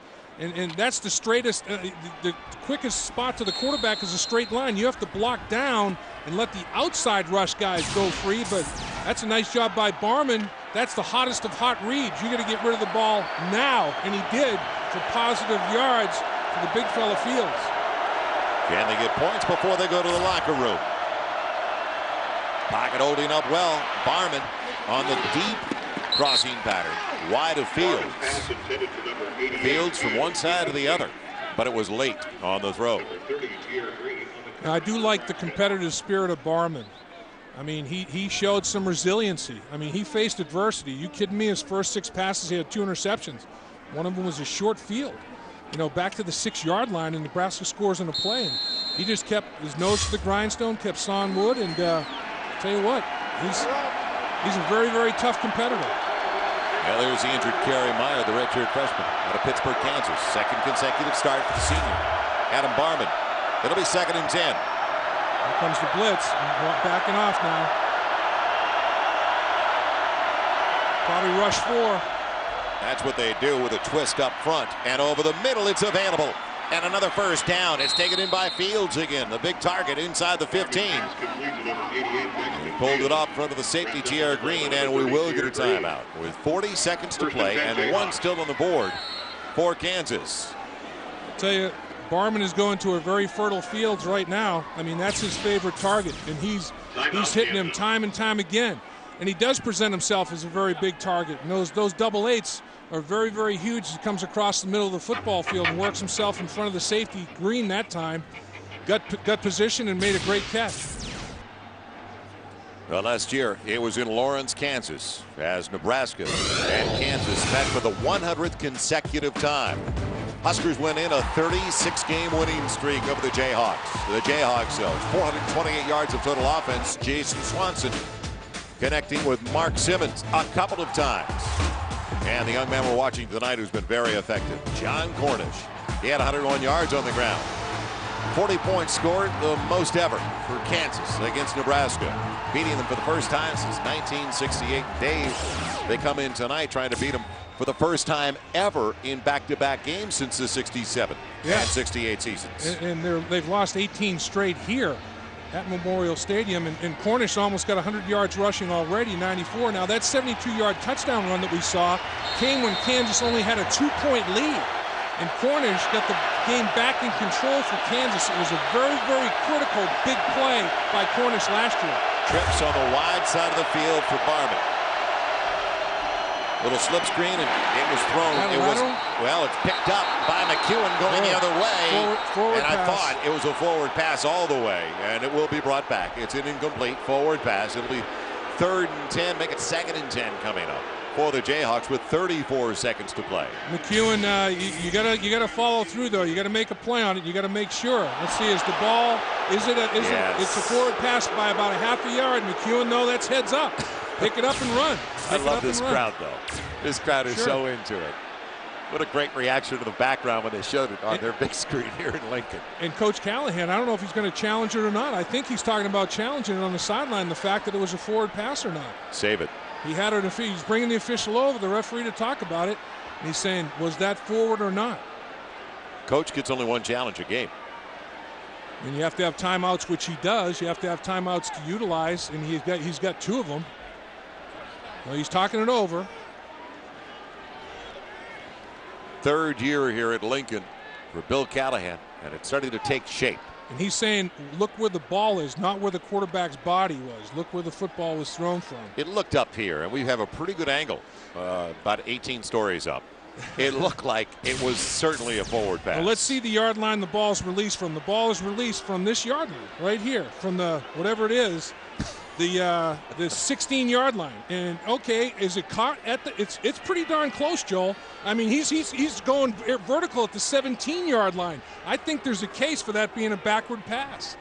When he went airborne and touched the football, the ball was touched at the 17-yard line, and the ball was released from the 16-yard line. That's what Coach Callahan's talking about. From where the ball is released and where it's touched, was it forward or backward?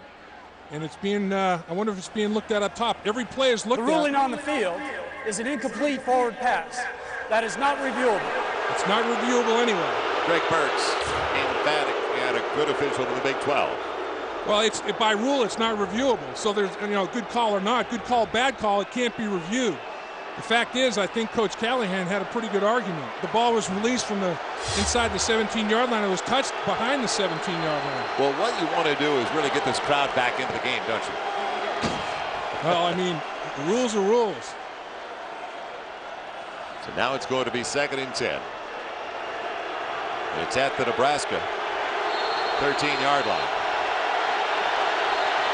Now the fans are going to really, really make a lot of noise in the red zone.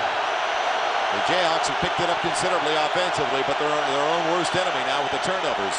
Blitz timed well in the end zone. Fine can't hold on again. He was distracted by Shanley, but it was right there. Boy, the blitz came too from Bo Ruud. Yeah, it's funny how the football seems to find you when you're struggling a little bit. Fine made a great catch earlier in this drive to continue the drive. Bo Ruud makes the hit, and the ball is right between his arms into the breadbasket. And boy, you just got to squeeze the pig on that one. And Bo Ruud comes clean and makes the big hit on Barman. And Barman throws a very good ball. And Fine really could have 2 touchdown catches in his column right now, and he doesn't have any. So 3rd and 10. Ball still at the 13. They back off on the blitz. Now Barman. And Ruud will take care of him. It'll be a sack. He lost a yard. Back at the 14. And that was a rude welcome right there by the linebacker. Barman, that's not Barman's game. Barman's game is to not tuck it and run. Barman's game is to throw the football. Barman's not a speedster. Bo Ruud had a little zone blitz. He dropped off into coverage, then he recovered when he saw Barman taking it up the middle and met him very, very violently. So Kansas let the clock roll down to 3 seconds. And what a career Bo's brother Barrett had here at Nebraska, as he's been in on the last 2 snaps. As did his dad, Tom. Yes. It started with his dad, who I played with the Bengals. And an unfortunate tragedy is Ruud's mom during the summer on vacation, 52 years old. A very, very sad thing. She had a heart attack and passed away, and very, very tough on the family. And it's just, you talk about adversity. Football adversity is minor compared to that type of adversity in life, and that's a very, very tough adjustment. Anybody, when you lose your mom. Bo Ruud to lose his mom when she's that young and he's this young, that's just tough to deal with. Feel cheated. No question. No question about it. I mean, that's the hardest fact of life is death. It's a tough thing to deal with, for sure. So Kansas will try to get 3 before they go to the locker room. 3 on the board. 3 seconds to play. And go to the locker room down by 14. Could be a lot worse with all the mistakes they've made. Webb will try a 31-yard field goal attempt. And it's going to be a timeout coming up freeze for him a little Nebraska. Bit. Get him a little chilly. Use them all. Well, in last year's game, don't forget it was Kansas that had a block of a punt on Nebraska. So their special teams came into play. Well, Barman has had his problems. He's hung in there tough.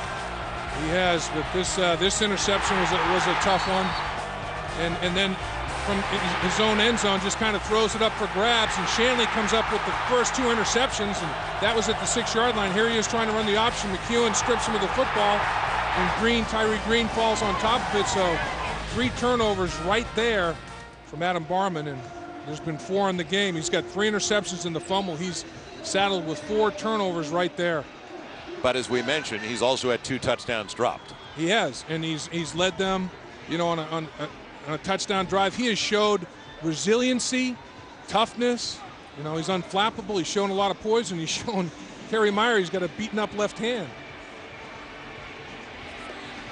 And Kerry's older brother we saw at K-State last week, the starter for the Wildcats. And that's Kerry Meyer's problem, is 7 interceptions. And what a story that family has. With everybody playing football. His brother Shad, of course, who played for Kansas State, and his other brother who played at Pittsburgh State in Kansas. What a family legacy. It really is a football family. It's the first family of the state of Kansas, I think, in football. So another timeout has been called. Coach Callahan he's the old gamesmanship. All these points are critical, and I'm saying not again. I got to go through my whole routine again. He looks over at Coach Callahan and says, why? And smart play. You can't carry him over to the second half. Yeah, and every point is critical. I mean, you look at this football game and the change in momentum that's occurred due to big plays, you just never know. And Coach Callahan says, you know what? This is the conference opener. Every play is huge, and Coach Mangino thinks the same thing. And they really, the biggest thing Kansas didn't want to do was self-destruct, and they thought Barman gave them the best chance of not self-destructing, and it hasn't worked out that way. But in fairness to Barman, he's saddled with the 4 turnovers. His tight ends dropped a couple of touchdown passes as well. They just haven't executed well enough as a team. Coming up at the half, Mike Goldberg, Billy Ray Smith, and DeMarco Farr. They'll be there. A few seconds away. We just saw Bill Callahan on the sideline. A lot of times when a guy comes from the NFL to the college ranks, the conversation is, do you think the first offer he'll go back? I think this guy loves where he's at right now. I don't think he'd leave for anything. And I think he's going to do a big-time job here at Nebraska. His recruiting has been phenomenal. Now Webb, final snap, it should be, of the half. The 31-yard attempt on its way. And a pick-me-up for Kansas. Execution, execution, execution, Noxie. They're going to keep it on the ground. Man, it's going to be taken by McAnderson, the fullback, and does a good job to cruise his way across the 30. As Kansas is going to have it right around the 35. And Ben Eisenhart, the defensive back, bringing down McAnderson. Brandon, the junior from Lawrence. So now let's see if Kansas can gain any mo out of the locker room.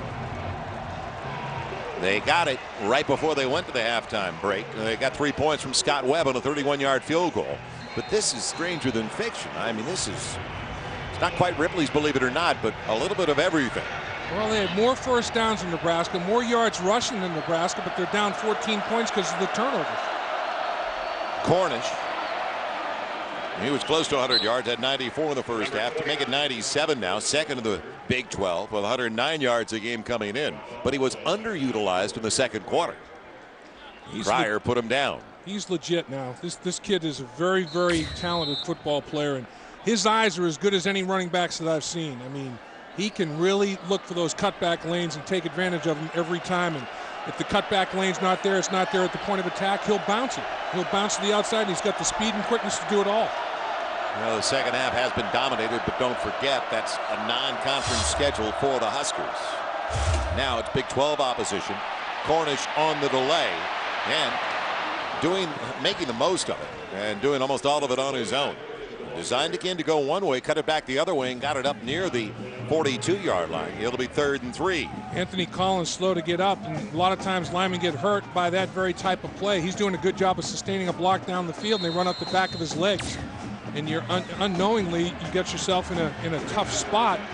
But boy, the offensive line did a good job of sustaining contact on their blocks there, giving Cornish an opportunity to finish. So now it's going to be 3rd and less than 3. Big play early for the Jayhawks if they're going to get back into it right away. And well timed. The big guy almost went back to get it, Barry Pryor. He did. He read it well. It's like a volleyball player, like a middle hitter at the net, knocking it airborne, almost knocked it to himself. That looked like a 40-ounce prime rib to him. Yeah, his eyes get big. And Cryer said, you know, when you're not going to get to the quarterback, get your hands up and get in the passing lane. And Cryer said, out of my way, big fella. I want to get after that ball. Anthony Collins just big obstacle in his path. He looked like a good setter in volleyball the way he pushed it up into the air. Now waiting, Courtney Grigsby, the defensive back, with the Kyle Tucker punt. They had none back there who did a good job. This is the first try for Grigsby. And he will bring it back inside his own 10. From the 6, gets it out to the 15. That's where Nebraska's going to have it for the first time offensively in the 3rd. We talked about it right before we broke away. It was kind of an uneven first half for Zach Taylor. The big play, 78-yard touchdown to Nunn, 75-yarder to Hardy. But overall, kind of different first half for Zach Taylor. He's been spoiling everybody with his consistency at 71% coming in. Yeah, he's 21% under his normal game. But with that said, when you get a 78-yard touchdown pass, a 75-yard touchdown pass, the key is putting the ball in the end zone and generating big plays offensively. He certainly was up to the challenge there. They got to get Lucky going. Maybe even put on some Henry Mancini theme from Mr. Lucky. Marlon Lucky will get going. Still, boy, give credit to Jayhawks. Front 7, though. Coming off the edge, the end that time got to him. And a good play at that. So it was Larson who put him down. Well, coming in, Kansas was only giving up 2.9 yards per rush. I mean, they were pretty good against the run this year, just like they were last year. And remember, they've gone 17 straight games without giving up 100 yards rushing to any individual running back. That's second longest in college football behind Virginia Tech. Will it continue? It'll be 2nd and 8 from the 17. Now, will they ever get the tight ends involved? Taylor on his way down, lost the football. Kansas, I believe, covered it. Let's see if they got it back inside the 10. I think they stripped it away and took it away. Well, Bjorson got the hit. Yeah, Bjorson stripped the football. And it's Joe Mortensen coming up with the football. The outside backer from Concord, California. The play was made by Bjorson from the backside. Zach Taylor had his head turned to the left, and it's his front side as a right-handed quarterback, but it turned into his backside as he's looking away. And Bjorson comes from behind, and here he comes on the edge. 81 strips it out of there. Tomahawk chop, ball's on the ground. And Joe Mortensen comes up with a big big takeaway for the Jayhawks. Now it's a 2-turnover differential in favor of Nebraska and a short field for the Jayhawks like Nebraska had. They start with it inside the Nebraska 10, wide side option. Cornish breaks the containment. He's in. Touchdown, Kansas. Brand new ball game. Yes, it is. Kansas creating opportunities and taking advantage of them instead of self-destructing. Who would have believed this when it was 17-0? No one in this crowd of better than 85,000. You have to tip your cap to the Jayhawks. And Coach Callahan talked about it going into the game, going into the locker room at halftime. He said, Kansas is a tough team. You know, we'll see what happens in the second half. They've taken on the personality of Mark Mangino, who's a tough-minded football coach, and he's got a team that's the same. Bad snap, Iowa. And, well, they can get two of this the other way, and there goes the other way. It's Rude with a football, and he goes down.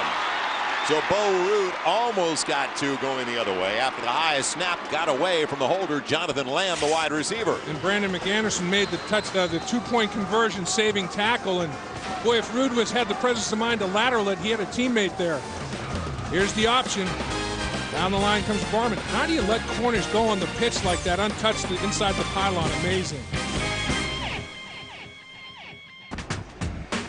After trailing by as many as 17, the Kansas Jayhawks kicking it away as it goes in and out of the end zone. Now, all of a sudden, with the momentum in Lincoln, Nebraska, despite all the mistakes, Joel Myers, Dave Blatt, and Jim Knox back in Husker territory. And when I say mistakes, Dave, 4 turnovers by Kansas. There's a flag, Joel. 2 drop touchdowns back where normally they're offside, the kicking team right at the 35. 2 drop touchdowns. And now a bad placement on an extra point. Incredible. Incredible. It's like can't stand success.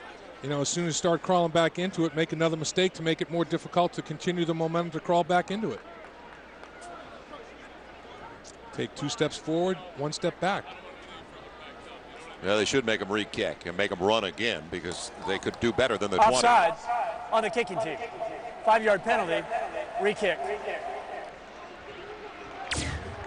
Now, John Cornish has been the constant from the very beginning for Kansas. We talked about that, and it continues for the second-best rusher so far this year in the Big 12. Very patient, tremendous vision, gives his blockers an opportunity to make plays, and his wide receivers doing a great job down the football field for him.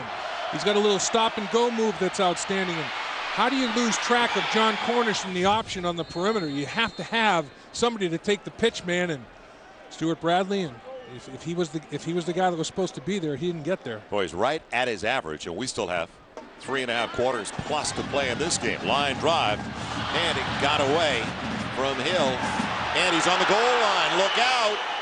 The ball stayed in the end zone, though. The ball was still in the end zone. Kenny Wilson almost got burned big time. Yeah, he wasn't sure if he had to take it out or not, and you don't have to take it out if you muff it into the end zone. You down, take a knee. Make sure the ball's behind the goal line. He touched it in the field of play but never controlled it. And you muff it into the end zone. You don't have to bring it out. And he wasn't sure. There was an element of doubt in his mind. And he's like, what do I do? What's the rule? His foot touched the goal line. Does the ball go over the goal line? If the ball does go over the goal line, which it looks like it may have. Like right on the nose. Man, oh man. And then, of course, Aris Wright got his money's worth for the Jayhawks. And Mark Mangino's disputing that. That's a terrible call.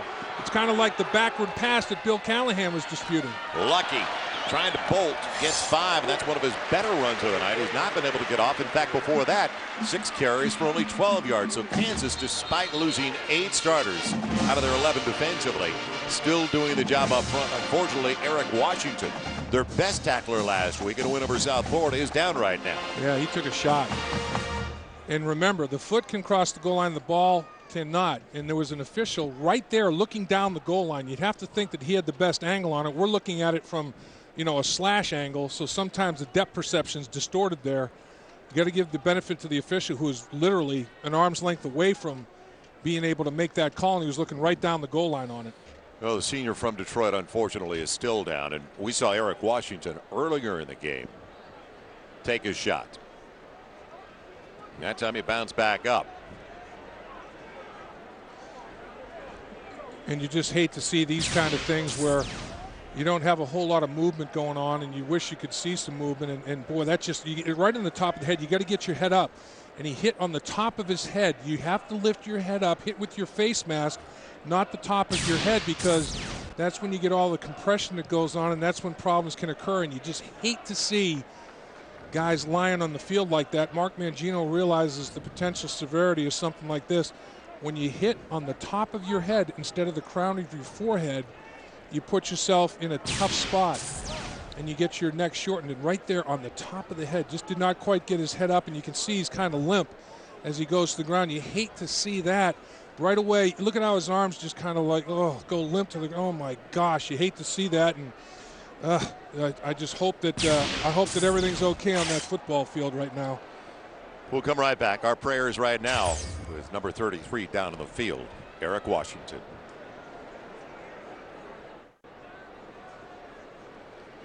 From the picture, you can understand the severity of the situation now for the Kansas Jayhawks outside linebacker, Eric Washington.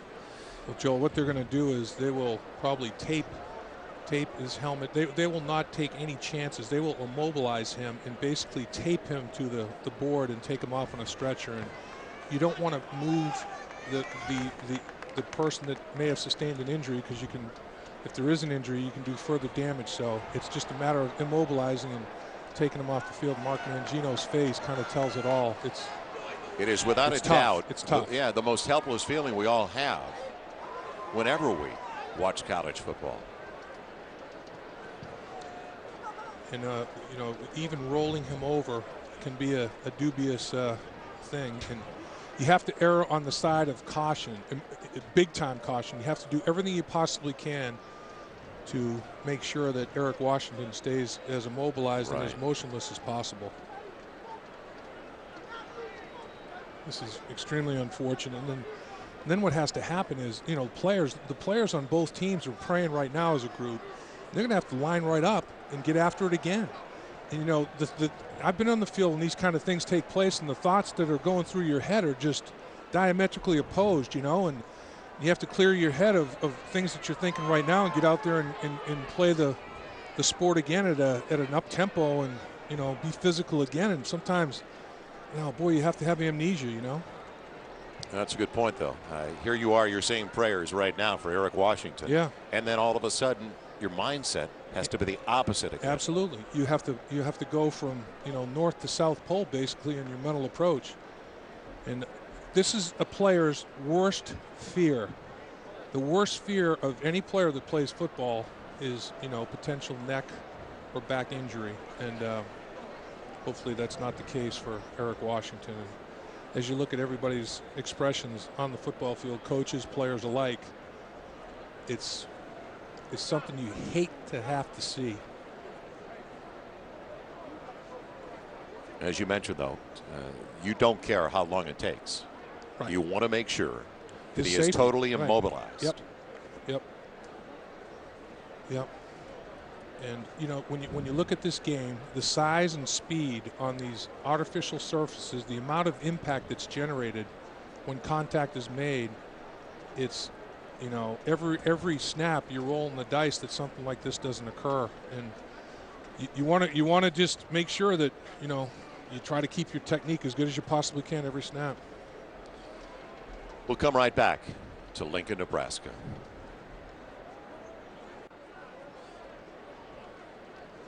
Worst feeling in the world for all of us, and especially for those guys down on each sideline, is what we're experiencing right now in Lincoln, Nebraska, and that is the injury that has been sustained by Eric Washington. And hopefully it's only temporary. Hopefully he has sustained something that is not going to be as severe as it appears right now. Yeah. For those of you that did not see it a few minutes ago. Well, he's number 33 in the white jersey here coming across, and he hits with the top of his helmet as he tries to make the tackle on Lucky. Instead of getting his head up and hitting with his face mask, he hits with the top of his helmet and knocks his head into his neck. It just kind of, compresses his neck. And you can see his arms are kind of flailing. Ugh, I just hate seeing that. And right now he's traumatized. It's just a matter of what kind of trauma he's experiencing, and hopefully in our thoughts and prayers with he and his family, it's not severe trauma. Sometimes it can be temporary, and all the feeling comes back. But you know, it's almost like a pinched nerve sensation. Hopefully it's nothing more than that, and let's just hope and pray for the absolute best for Eric Washington and his family. You know, what you hope to see as players are leaving the field in this situation is like a thumbs up or some kind of signal, some kind of movement, and that's what his teammates and opponents are both looking for. And you can see he is definitely immobilized and totally strapped in, the helmet still on, and they handled it very, very well. It's a tough situation to be sure. Well, through the highs and the lows of a college football season, for these participants, this puts everything into perspective. And it's all about the safety and the health of these graduates or these college students. Ugh, it's just the worst. Yeah, it's the absolute worst. But he is, you can see he's conscious. You can see him, he was moving his lips and speaking to people. He never lost consciousness, I don't believe. And hopefully he'll be okay. And now, like we said, you have to go back out in the football field, line up and get after each other again. That's just that's the irony of this game. That's what it is. And you can see that Eric is conversing. Yeah, he's talking. Responsive, absolutely. That's a great sign. I just wish he'd move one of those hands or something. And as soon as we know something on FSN, you will. We promise you that.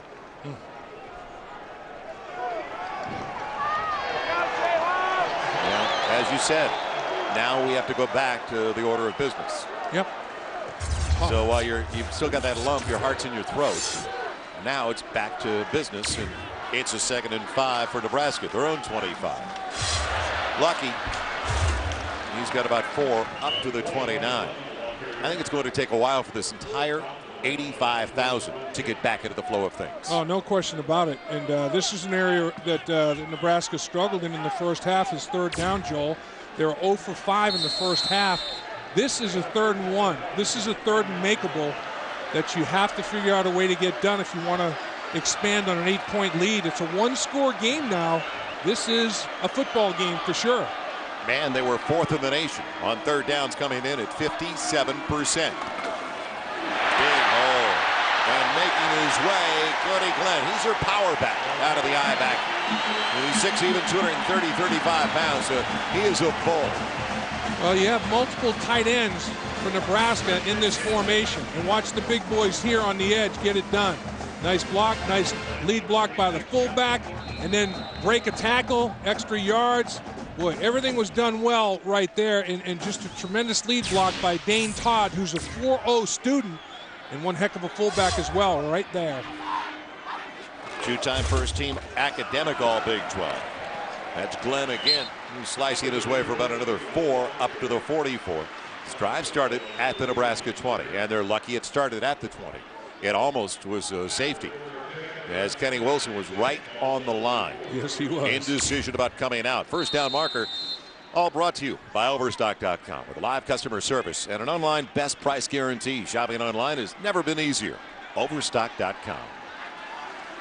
Now the Huskers keep it on the ground. Cody Glenn just with the doctor ordered. They had not been able to really sustain a ground game.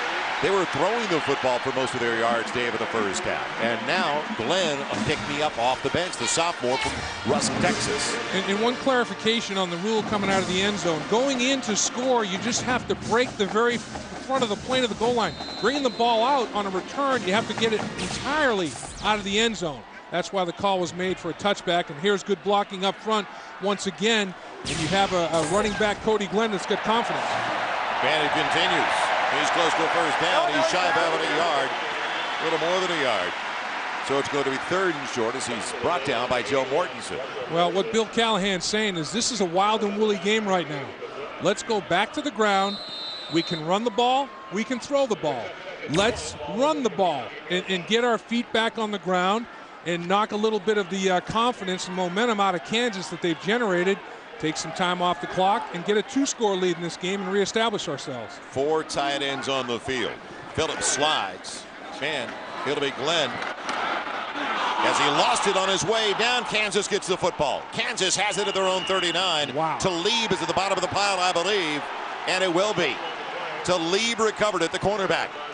And Glenn, trying to huck and buck for extra yards, coughs up the football. Quarterback had to really stretch and get it out there, almost like he missed the handoff. Well, that's the outside zone with all those tight ends, and that's just a good hit right on the football by Wright, the linebacker, and lost control of it, and Kansas comes up with it. Now it's a 1 turnover differential. The Huskers have 3 fumbles that they've lost. Kansas has thrown 3 interceptions and lost a fumble. 7 turnovers in this football game. Cornish, the single back, waiting for anything, and it doesn't open up as he's dropped after a gain of about a yard up to the 40. Let's head downstairs for an injury update. Jim Knox. Okay, Joel, here's the latest on Eric Washington. They just took him through the tunnel, and he's now on an ambulance going to a local hospital. He is responding, but unable to move his arms or legs. They have him taped to a gurney, but right now they're taking him to a local hospital. As soon as we hear something, we will pass it on to you guys. Oh, man, Knoxie, that is so sad. Hopefully that'll subside.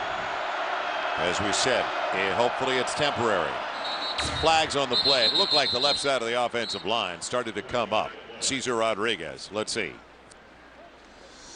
Yeah, was Nebraska drawn or did they jump? Was it voice inflection, listening to the quarterback and not watching the football?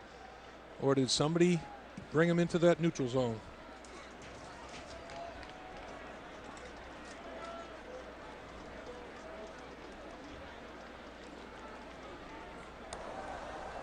Defense, offsides, number 54, 5-yard penalty, 2nd down. Daganduro, the underneath tackle. Watch the center on this one.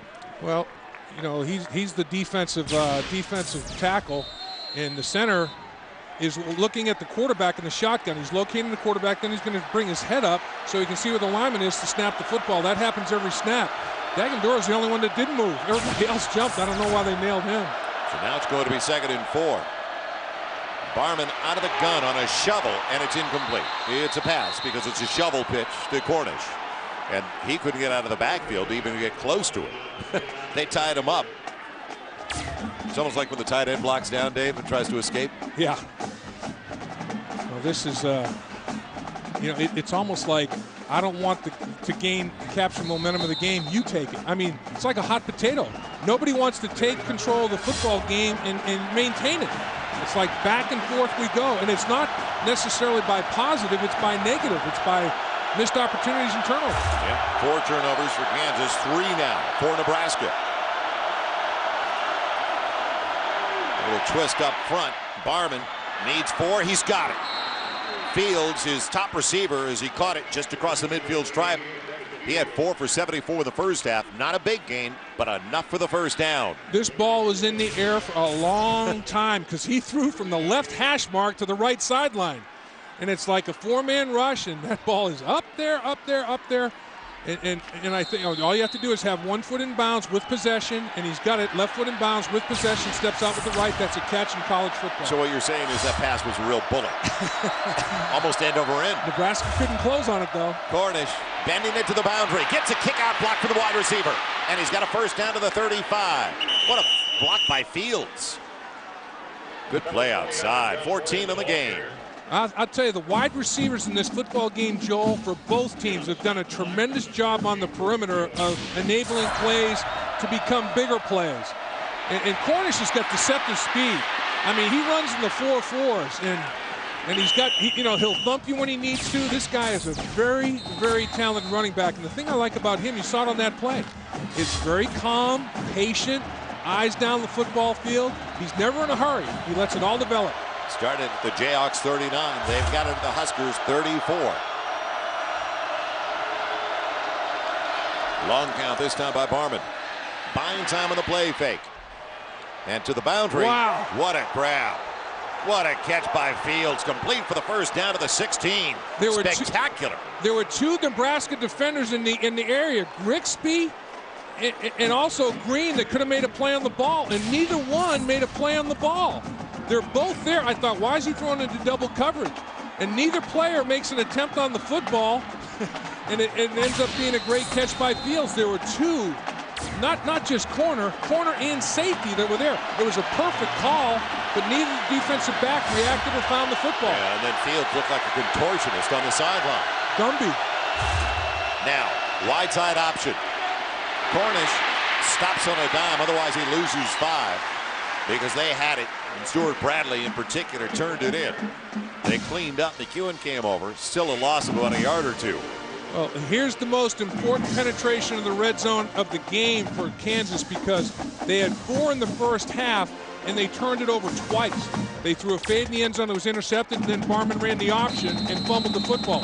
So Barman had 2 red zone turnovers. You can't turn it over. You can't take a sack as a quarterback in the red zone.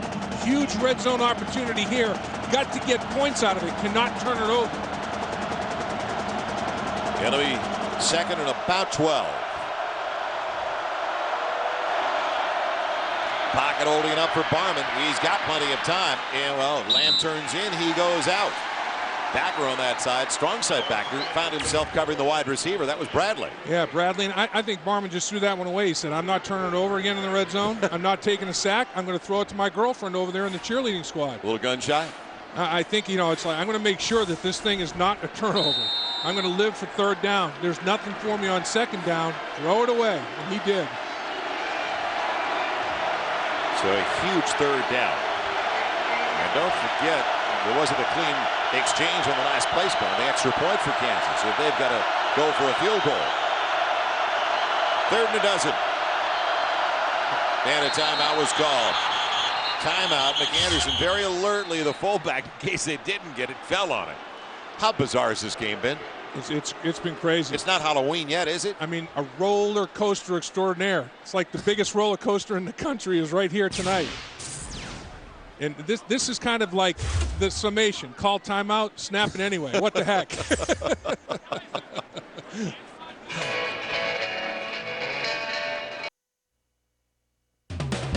College Football Saturday on FSN, presented by Kia Sera, the new value frontier. Also brought to you in part by eHarmony.com. Are you ready to fall in love? Don't look at me like that, Lapham. By Dr. Pepper, 23 flavors that add up to 1 bold taste. Dr. Pepper, there is more to it. And by Overstock.com, your online source for savings on everything from video games to big screen TVs. Well, I am ready to fall in love with Dr. Pepper, one of my all-time favorites. I love Diet Dr. Pepper. Boy, are you looking for some cases dropped off at your door? That's the voice of Dave Lapham, Cincinnati. Big third down in the red zone here, Joel. 3rd and extra long. 3rd and a long 11, short 12. Out of the timeout, their first used in the second half. Barman looking for a Henry. And all twisted around, but it was too far behind him. Had to go to that side because the inside was taken away. Well, if you can execute this field goal, and that's not a given as you described, Joel, they couldn't execute on an extra point. So not only the kicker, snapper, holder has to be good. There are 3 phases: snap, hold, kick. And then, of course, the protection has to be sound. So you take nothing for granted, but if they can drill this, it's a 1-score football game. So Webb, he's got a 35-yard attempt. Can he get it back within 5 on its way? And he pushed it. He got it. Yeah. He got it inside. It looked like it slipped outside the upright. It is good. He got it inside. Boy, off the foot. I thought maybe he had pushed it. Boy, he hits that thing, and is it going to go over the top of the goalpost? Wait a minute. Okay. Well, the official's right under the goalpost. It's a good call. It was just inside. Yep. Just hooked it back in there. So Scott Webb with a 35-yarder. Everything's been that way in this game with 5:47 to play, and now only a 5-point lead for the Huskers as they led by as many as 17. Well, Mark Mangino has to be proud. All-time leading rusher Mike Rozier for the Cornhuskers, playing from 81 to 83. Gained almost 4,800 yards in a senior season. School record 21-48, 29 touchdowns as he captured the 83 Heisman Trophy. And it was November 12th, 1983. 285 yards against the Jayhawks, a career high for Rozier. And of course, in the College Football Hall of Fame on December 5th, as he is going to become the 13th Husker to be enshrined to the College Football Hall of Fame. So congratulations. What a back he was on Sundays as well. He was, and he was out of New Jersey. He was part of that New Jersey pipeline, and just a phenomenal career at Nebraska, big time. Brandon Jackson, Kenny Wilson. I think Kenny Wilson, if it goes into the end zone, he may stay there this time. He's over to the far side, Jackson over to the near side. As Scott Webb is ready to get into it. Remember, on that play, the entire ball has to come past the front of the white line on the goal line. Not part of it, the entire ball. So Webb now, 31-yard field goal. Last one, that 35-yarder just inside the upright. Jackson's going to bring it back from the 5. And runs into Shanley. That'll slow you down. He gets it back to the 20, though, as he ran into Shanley, who's already got 2 interceptions in this game. Well, next week, College Football Saturday returns. It's a twin bill. It all starts with Texas A&M taking on the Kansas Jayhawks. And then Washington trying to pull off another upset, matching up with the number 2 USC Trojans. It all starts next Saturday at 11:30 Eastern, 8:30 Pacific. College Football Saturday kickoff show, all presented by Kia Sarah on FSN. Now all of a sudden Nebraska has turnover-itis. Can they hold on to the football and sustain a drive? They got multiple tight ends in this game too. On first down, sliding through is Marlon Lucky across the 25. That may be his longest run of the night, 7 yards. It has been that tough for Lucky. 8 for 21 before that. Why he's tapping his helmet and he's trying to get the rubber particular out of his ear hole. On this field turf, you have little particles of rubber that'll bounce up, and that's what he was trying to make sure that he get out of his ear and out of his helmet. You know, this Nebraska offense, don't forget they came in second in the nation in scoring, 6th in total offense at 472 yards a game. Most of their offense in the first half came through the air, very little on the ground. Lucky trying to find something. Boy, the indecision cost him. He started left, went over right. He stopped at the 28. He's short of the first down by a couple, pushed back by Wayne Wilder. At our eHarmony.com trivia, 113th meeting between Kansas and Nebraska. What 2 teams have met the most times? This is the longest uninterrupted series, though. This is the 101st consecutive time these 2 teams have gotten together. 113 meetings, and it's not the most. Give you a hint, it's not in the Big 12 conference, the teams that have played the most. Did anybody tell you we needed hints? Oh, my bad. 3rd and a couple. And a low throw to Hardy. Wow. Very low. That was just rushed, wasn't it? We've seen that before. Yeah, he didn't really need to get rid of the ball that quickly.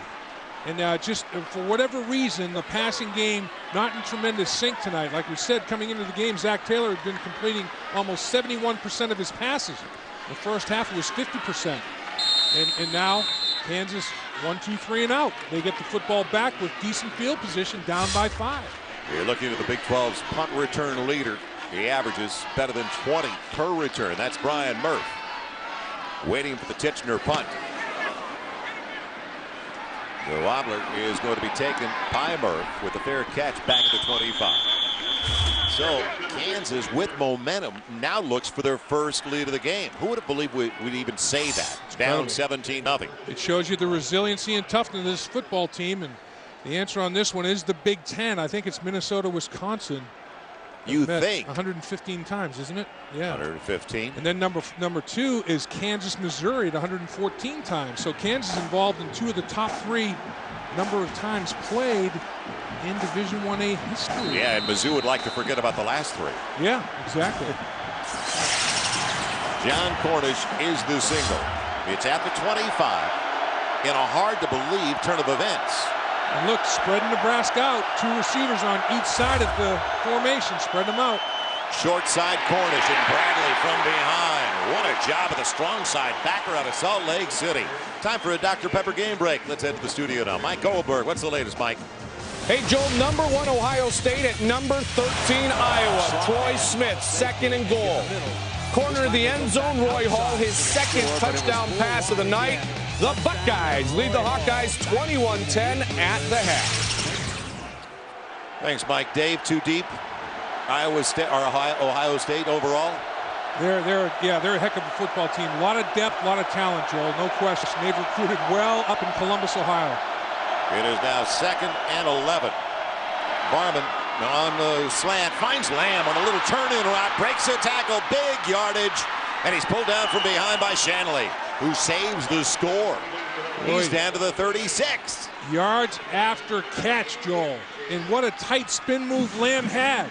And he spun to the sideline, and instead of spinning back inside, he spins away to the sideline from Young. And it's about 20-25 yards after catch because of missed tackle. Runs the slant, puts on the brakes. There comes Young. Whoops, overruns him. Tight pirouette, and then he accelerates away from Shanley. Yeah, he's got some wheels. The senior from Lenexa. Cornish won't get away. Big play by Cryer underneath, and he's made some plays tonight, the senior. Yeah, goes at 6'2", 280. And this is where the front seven, Nebraska feels like their front seven is amongst the best in college football. And watch Cryer right here, what he does. He takes the one gap and penetrates. He can't sustain the block up front. He beats Bob Whitaker at the point of attack and disrupts for tackle for loss. That's like a quarterback sack. Kansas off schedule. Tackle for loss, 3 yards. It'll be 2nd and 13, back at the 39. Great pocket protection. Man, too much for Marcus Henry. That was a tough shot in the small of the back from Andrew Shanley.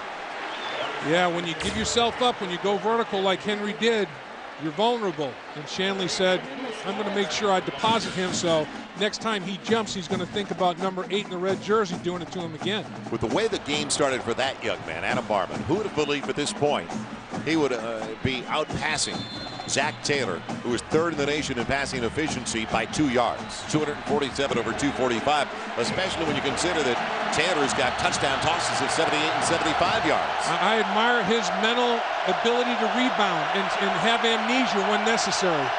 He had 2 picks in the first 2 series. He sure did in his first 6 passes. Now the 3rd and 13, a wobbler and almost intercepted. It was McEwen. Deep drop by McEwen, the linebacker. Yep. He was way back there. He was. I mean, he showed a nice ability there. You're right, Joel. You don't see middle linebackers run in the middle of the field like that. But in cover 2, if you have a middle linebacker that can run, and here he is, and it is cover 2, the safeties are separating to help the corner. So the middle of the field is patrolled by the middle linebacker and just could not get vertical enough. He got one hand on it, but could not control it. So the punt comes as Nunn will be back at the 10. Now can Kyle Tucker keep it away from Nunn, pooch it out of bounds even. High spiral. Man, will it get there? Yes. Barely eludes the wide receiver downfield for the Jayhawks, Dominic Rue. Boy, that was a bounce that accelerated, didn't it? It picked up speed once it hit the turf. So Lamb made the big play to take it into plus territory down inside the Nebraska 40. But the Jayhawks couldn't capitalize. Our Dr. Pepper Student Athlete of the Week, and you talked about him, a perfect 4.0. 2-time academic, first-team All-Big 12, and that's the fullback, Dane Todd for the Huskers. And it's in biological science. I mean, we're talking pre-med here. We're talking about one smart young man who understands time management. So what you're saying is it's not phys ed. Absolutely. Now Taylor needs some confidence and almost has one go the other way, trying to find Hardy on the outside. Almost picked off by Butel. He timed it well. Yes, he did. Route recognition, Joel, and broke on the football. Zach Taylor locked in. I mean, they're starting to look at Zach Taylor's eyes now. He's not really looking his receivers off. And he kind of locked in and zipped it. And boy, Butel just broke right on it. Former teammates in junior college, so they practiced against each other and knows each other's tendencies very, very well. It'll be 2nd and 10.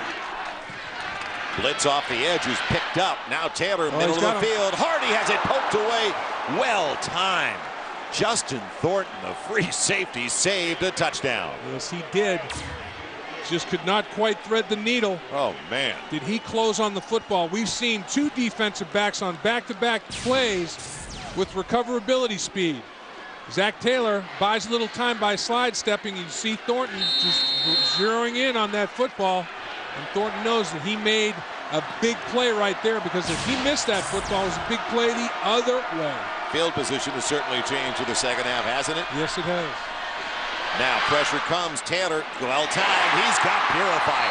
Anytime he's needed a big play, 6'4", 210-pound junior Maurice Purified, the transfer from San Francisco City, has come through. And he is a big-time playmaker, Joel. And Rodney Allen got the pressure again. Rodney Allen, the defensive end, the left defensive end for Kansas, made a hit on Zach Taylor as he delivered the football.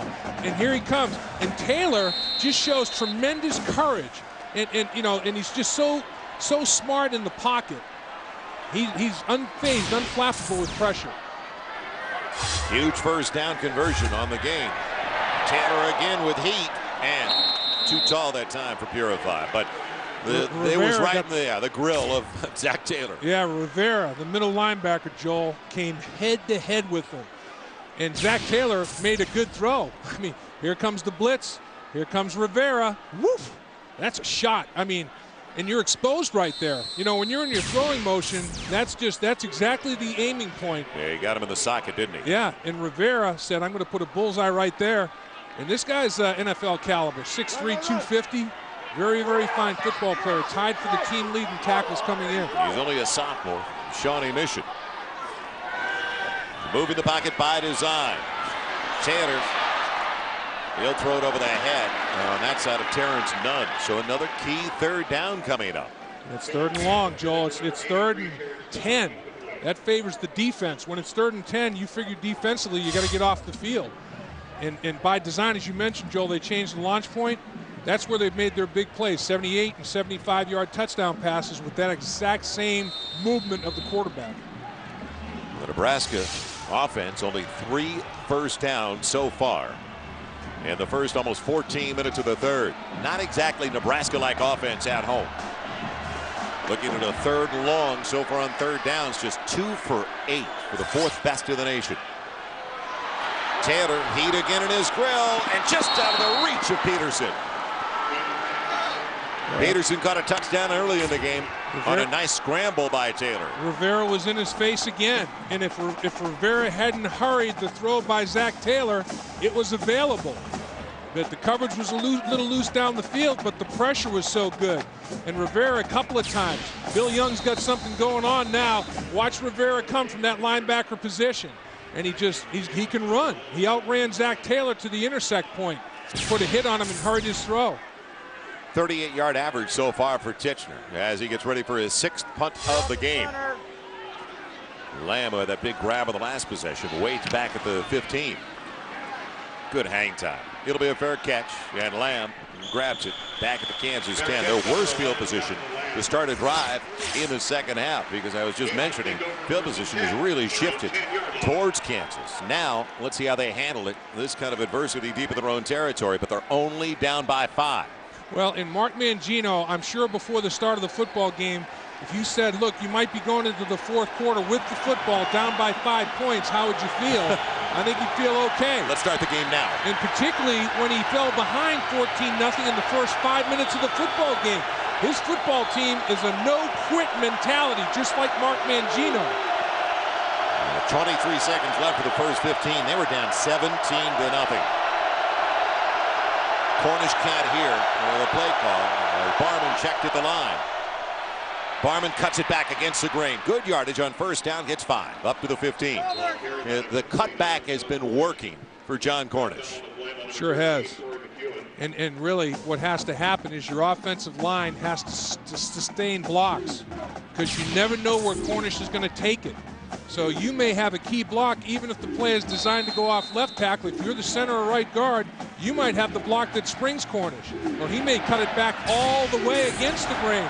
So as a lineman, you're always alive. Your block is as important as anybody. Cornish 122 yards rushing already as they get it down on the edge, and Murph with the grab across the 20. Big first down. Breathing room now for Kansas to their 25. And Kansas, one of the better screen teams in the Big 12. And here they want a little receiver screen. And what has to happen is your teammates at the receiver position have to make blocks on the perimeter for you, and they did. And they moved the chains as a result. You got the couple of linemen out to boot down the football field, hustling, trying to make a play. Well, as much as we talk about Barman and the offense trying to get back into the game, if the defense didn't deal with the setback, and it was horrible field position for the defensive unit early in the game. The defense has given them a chance to get back in it. And they forced 3 fumbles. 1st and 10, what should be the final snap of the quarter. Underneath, it's Fields. And boy, he's been a tough customer today. He leads them in receptions, as that's kind of a fitting way for Kansas to end the third. The 7th grab for better than 100 yards for Dexton Fields. The key for them as far as the passing game tonight. Well, you have a 100-yard receiver, 100-yard rusher. That's pretty good. So through 3, who would have believed it? Kansas with the ball, momentum to boot, and they're only down by 5 to the 21st ranked Huskers. You're watching Big 12 football presented by Kia Sarah on FSN.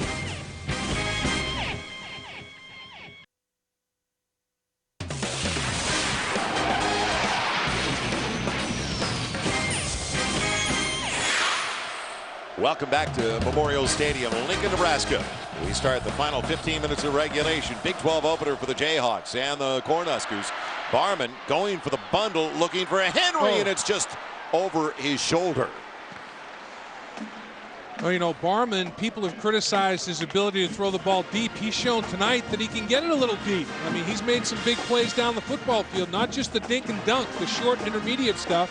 He stretched the field a little bit, and you have to get protection up front to do that. And his offensive line's giving him good protection, and that's good coverage. You had to be a perfect ball, and he threw it behind the shoulder of Henry, like you described, Joel. And Henry got hurt as the defensive back. Jones fell on top of him at the conclusion of the play. Well, how big is this third down? Kansas just 3 for 12 on a 3rd and 4, and Grigsby, timing is everything, and boy, was Grigsby on top of that. He sure was. Arrival of the football and Grigsby's contact simultaneous. That's what you want. And Barman thought he had something with Lamb, and he threw a good ball. Lamb ran a nice route. I mean, it's good play by everybody. Good throw, route's decent, and good play by the defensive back. I mean, that's pretty good execution in all phases. Terrence Nunn waiting back at the 30 for the Huskers. So all of a sudden, specials very big in a game this close. Tucker wobbles one over to the far side with a flag down on the play. And out of bounds it goes near the 30 of the Cornhuskers. We'll see what we got going on here. Could be a multitude of things. Did somebody jump early? Was there holding on the gunner? Yeah, it was right. Yeah, it was from the linesman right next to the gunner. Yep. They hold him up. Did he start early? Oh, no, not enough men on the line of scrimmage, maybe. You have to have 7 on a punt formation. Maybe they only had 6 in the line of scrimmage. Got to get up on that line of scrimmage.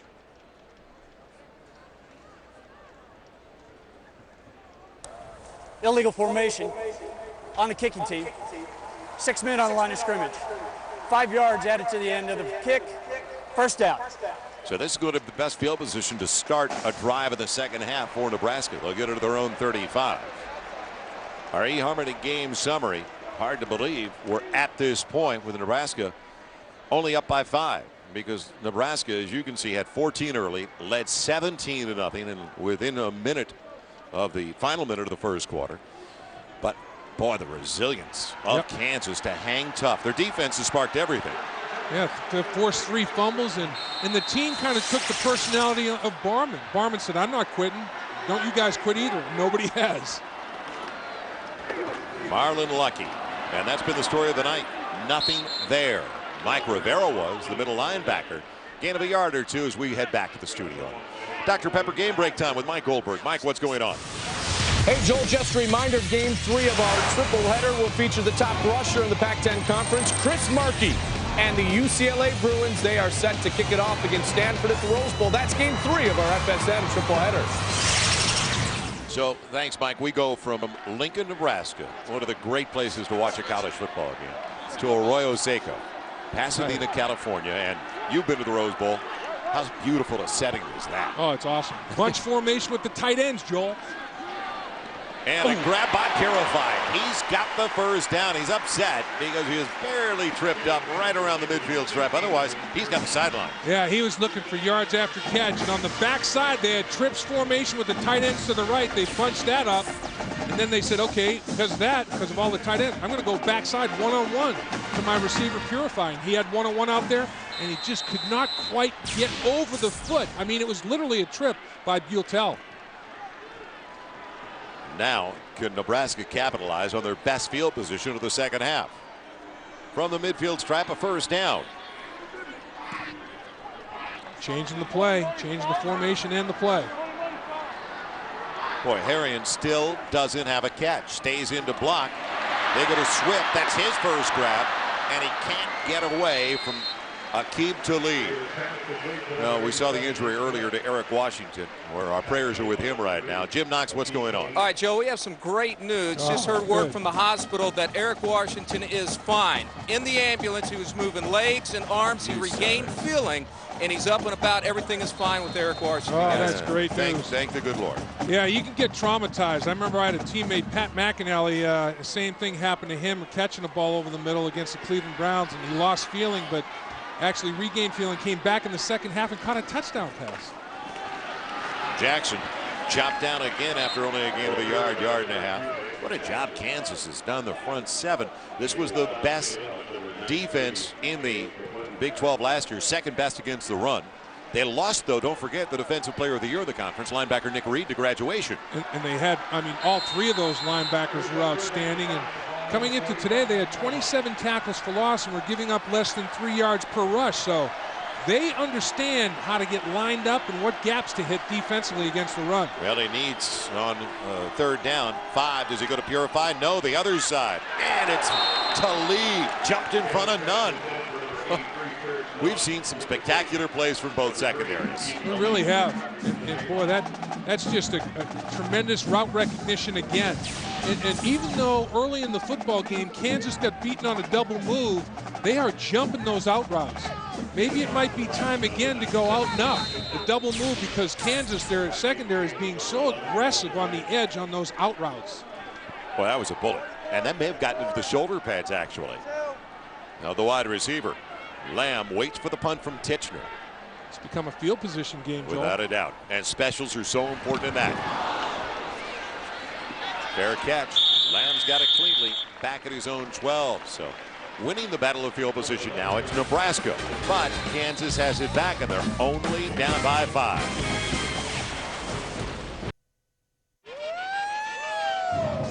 Three minutes gone by on the fourth. Time now for our Kyocera Wireless call of the game. As Erickson's into the game, they spread the defense, and Taylor out on the edge. Plenty of time and a wide open Terrence Nunn. He's beating his man down the sideline. Touchdown, Nebraska. There's the old double move there, Joel, the out and up for a big 75-yard play. Beat a true freshman, didn't he? Sure did. He had Anthony Webb bite on that out and up he went. Cornish, the single from the 12. Cutback's not available. Couldn't go back against the grain, but still only lost a yard. He's a tough customer. He is. I'll tell you, the first hit's not going to take him down. You cannot arm tackle John Cornish. You have to wrap him up. He is a very, very physical football player. As you can see, he's well put together. And the hat is on, the front seven, and the black shirts of the Nebraska defense. All right, come on. It's not putting you to sleep, buddy. It's pretty exciting up here. From the 11, it'll be second and 11. Little sprint out action. Barman buying some time. He's got a man, and it's complete to Murph. A first down inside the 45. Wow. Unbelievable throw by Barman. And Shanley tried to come a long distance. That ball was in the air for a long time. And watch right here at the very top of the screen, the double move, the out and up. And Grigsby bites. And here comes Shanley. And just can't go, oh, that's a tight window. Are you kidding me? Shanley never found the football. If Shanley turns and finds the football, he can make a play on it. He's just running around, but you got to get your head turned back to find the ball because Grigsby was beaten. And boy, did Barman put that in a tight spot or what? Well, you said a tight window. And he locates the ball. Shanley's got his third pick. He's got his third interception of the game. Gotta get your head Cornish almost put himself down. Got away from McEwen. Not much available, though. And he's run out inside the 41 for a gain of 2.5 yards. What a battle. A 5-point deficit. Kansas has the ball, and they've got it in great shape. First down marker. All brought to you by Overstock.com, your online source for savings on everything from video games to big screen TVs. Overstock.com. if you hear the disbelief in our voice, well, there's excitement in our voice as well, because Eric Washington is well. The young man that was strapped to a gurney and put on a board and taken to the hospital, he's got all his feeling back, and he is fine. Great news. Cornish battling only to the 39, so talk about a big third down. They're not in field goal territory yet. Yeah, temporary trauma for Eric Washington, the best case scenario. And we talked about the length of this series, the third oldest in Division 1A play. Well, it's been decided by 7 or less only 5 times over the last 37. Take it a step further, though. Don't forget, Kansas stopped a 36-year losing streak to Nebraska last year. The last time they won back-to-back was 67-68 against Nebraska. Cornish left the field, Joel, grabbing the right hamstring. I don't know if he slightly pulled it or if he's cramping, because if you're not taking your fluids tonight, it's warm enough where you can lose enough and cramp, because he's been active. Now, the critical third down coming up, and Kansas just 3 for 13 on their conversion drives. And you don't have your best running back on the field. Showing the blitz. They have the blitz off the edge. Hit the slant. Henry's got it. First down, Kansas to the 29. I can't tell you how much respect I have for Barman. You talk about a resilient, tough-minded kid. I'm telling you, his first 6 throws, he had 2 interceptions. And now I wouldn't have been able to throw the ball the rest of the game. And he's just firing the heck out of it. He's dropping back and firing the football and having a lot of fun.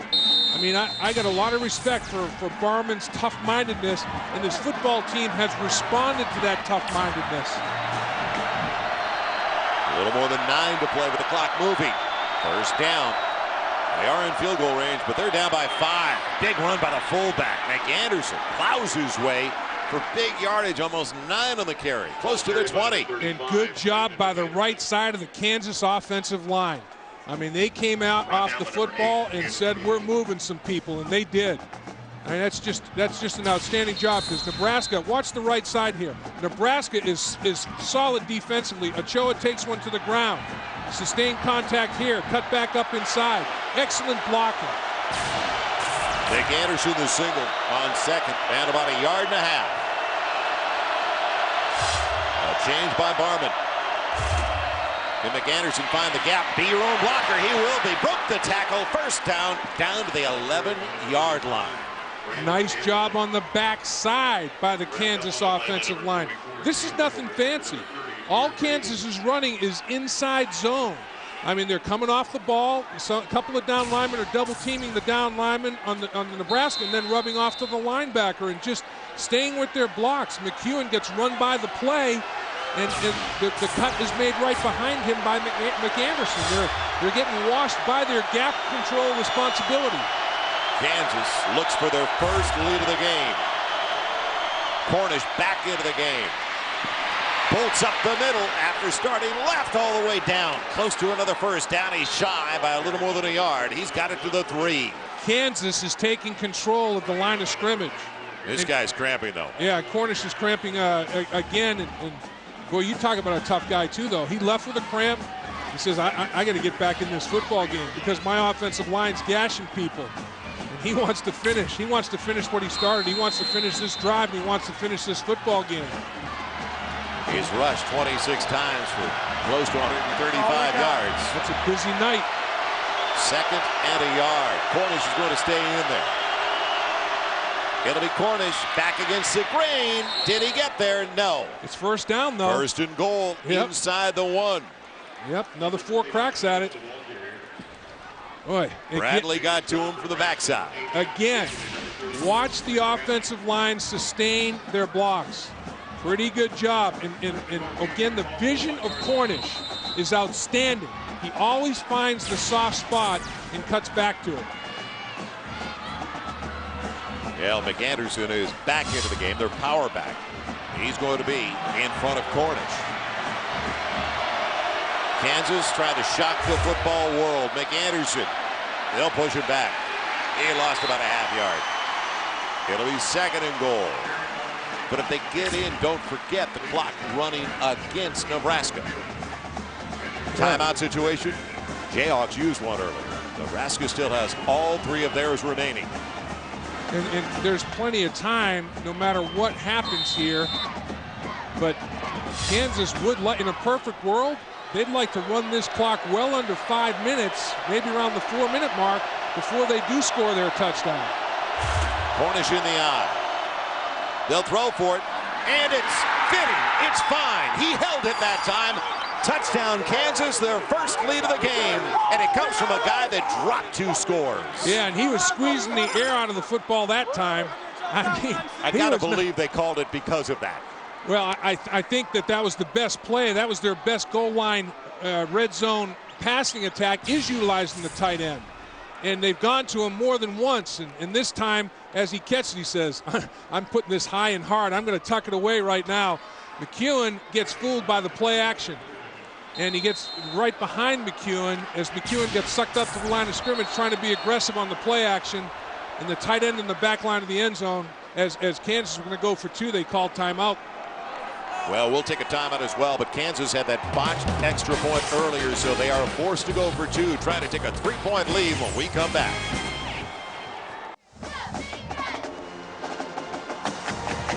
The Kansas Jayhawks scoring on a touchdown pass to the tight end Derek Fine, have just taken their first lead of the game. Joel Myers, Dave Lapp, and Jim Knox back in Lincoln. And now the 2-point conversion try.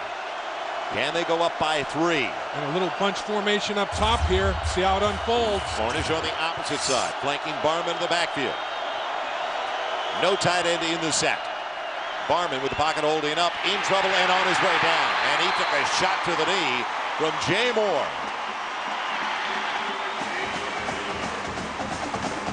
So it stays a 1-point lead for the Jayhawks. 6:32 remaining. Now let's see how Nebraska responds, trailing for the first time tonight.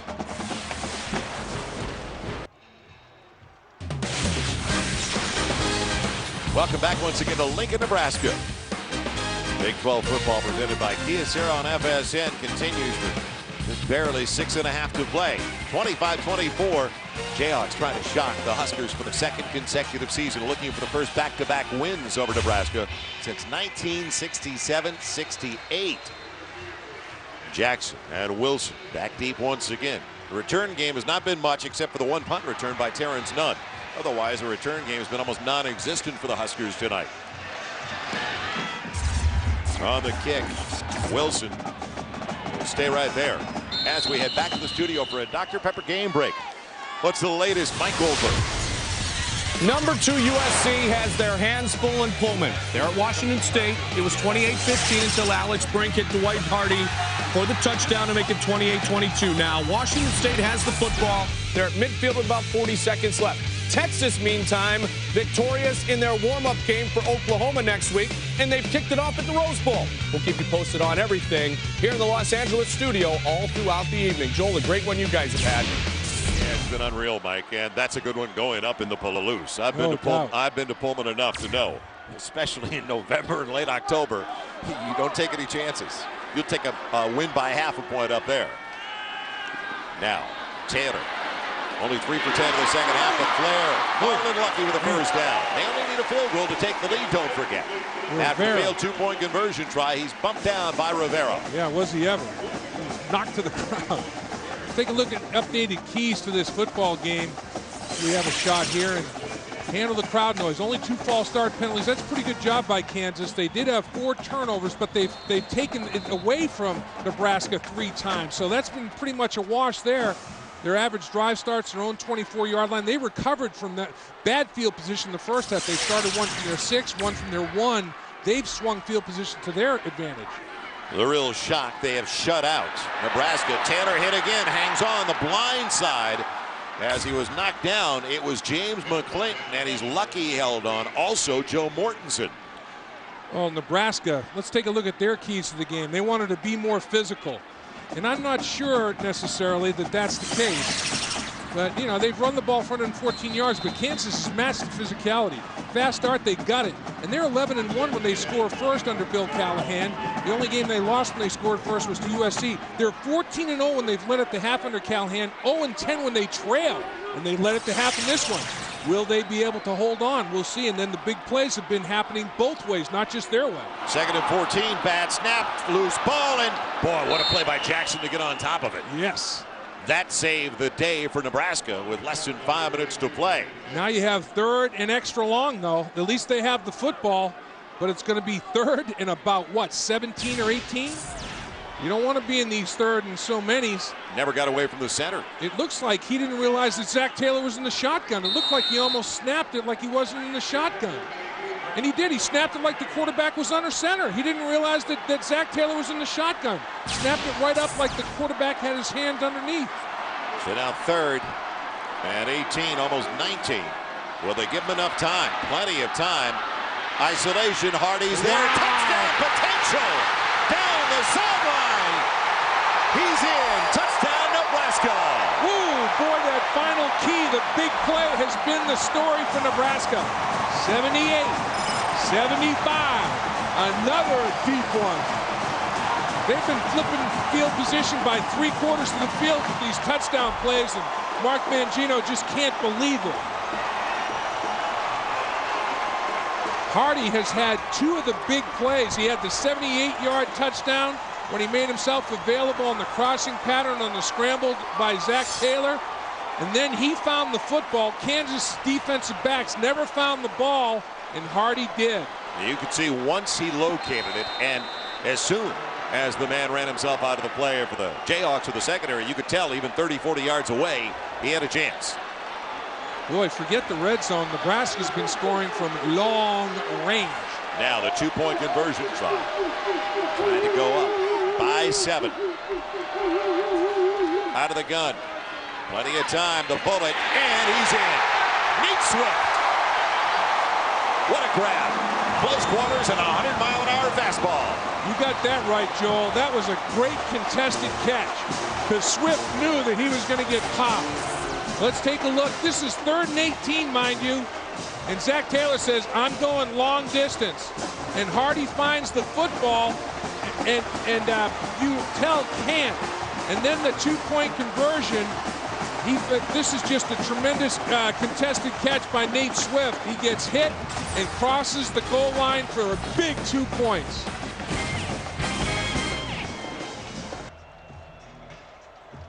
College Football Saturday on FSN, presented by Kyocera Wireless. Take your texting to the next level with a new Kyocera strobe. Kyocera Wireless reminds you to dial responsibly. All brought to you in part by Yamaha ATVs. Ain't nothing tougher than a Yamaha. By Dodge, you can take life as it comes, or you can grab life by the horns. Dodge. And by Dr. Pepper. 23 flavors that add up to one bold taste. Dr. Pepper, there's more to it. Well, it's tough to hear in Lincoln. 85,000 plus on their feet as Jake Sharp waits for the kick. And over to the sideline, the true freshman from Salina, Kansas. Will take it across the 15, tripped up, down to the 19. So Kansas with a long field. Overtime potential, though, don't forget, with 4:05 to play. Only a 7-point lead for Nebraska. Now to the Black Shirts, as they call them around here, their defensive unit. And they come up big. Well, in special teams have been a huge factor, as you described, Joel. And I'll tell you what, the West Coast offense gives you versatility. Sometimes you have to run it to win a football game. Sometimes you have to throw it to win the football game. The West Coast is designed to let you go either way. We'll see how this one shakes down. Cornish, the single to the backfield. And they'll start with John Cornish, their bread and butter guy all night. He got about 3 up to the 22. So we're in the final 4 minutes of regulation. The last thing that Kansas is going to do is panic after what we saw earlier in this game, brought down by McEwen and Carricker. Let's take another look at the big play. 3rd and 18. Zach Taylor avoids pressure, and he goes to Hardy one-on-one. He's got Buell out there, and Buell can't find the football. Hardy, a little bit of a push off for separation, not called, and it's not a foul unless it's called, and he went to the house. 3 wide receivers. And now try to change the play with this kind of noise. Cornish can't cut it back because McEwen was waiting. And he drags him down. Well, Hardy, who caught that, he had only 4 catches of the first 4 games. 3 today, 159 yards, and 2 long scores that you were just talking about. And Cornish is cramping again. Cornish is having a very difficult time. His legs are starting to cramp up on him, and that's a warrior right there. He's given it everything. He has laid everything out on the field, and both of his legs are starting to cramp now. Once they start, it doesn't stop. It just gets worse. 2 timeouts on the board for the Jayhawks, and we approach 2.5 minutes left in regulation. Biggest third down of the game for Kansas. 3rd and about 3. Barman looking to the slant, pops it over the middle, and he's got the first down to Derek Fine. Little one to the tight end. That's all he needed. Bo Rude brings him down. Kansas has operated very, very well in this noisy environment, the silent snap count, and they've communicated up and down the line of scrimmage very well. And look at the protection, sorting out the twist inside, and Fine, a little bit of an option route, settles in the zone away from Rude. Pressure on the quarterback. He finds Fine again. He's got a first down. He won't quit on the play. Now he's got to hang on to the football, and he does, down to the 49. Boy, did Carricker clean up on Barman at the end of the play. Barman is so tough and courageous, though. This is how you get the respect of your offensive linemen. When the protection's not good enough, you take a shot to the chops and still deliver the football with a lot of courage. And Barman did exactly that as Carricker comes in and just gives him a shot from behind. It'll be a 1st and 10 to the 49. Straight 4-man rush, and Barman throws it away. And Carricker on the play before, Joel, got Barman's clock in his head running a little quickly. Barman thought that he was getting that backside pressure before it actually arrived. UCLA is scoring early at home against Stanford after the Bruins dropped their Pac-10 opener last week, and they were surprised up in the Pacific Northwest by Washington. That's our game coming up next on FSN right after our matchup in Lincoln. Minute 55 remaining in regulation. Plenty of life left for the Jayhawks, so on a 2nd and 10 from the Huskers 49.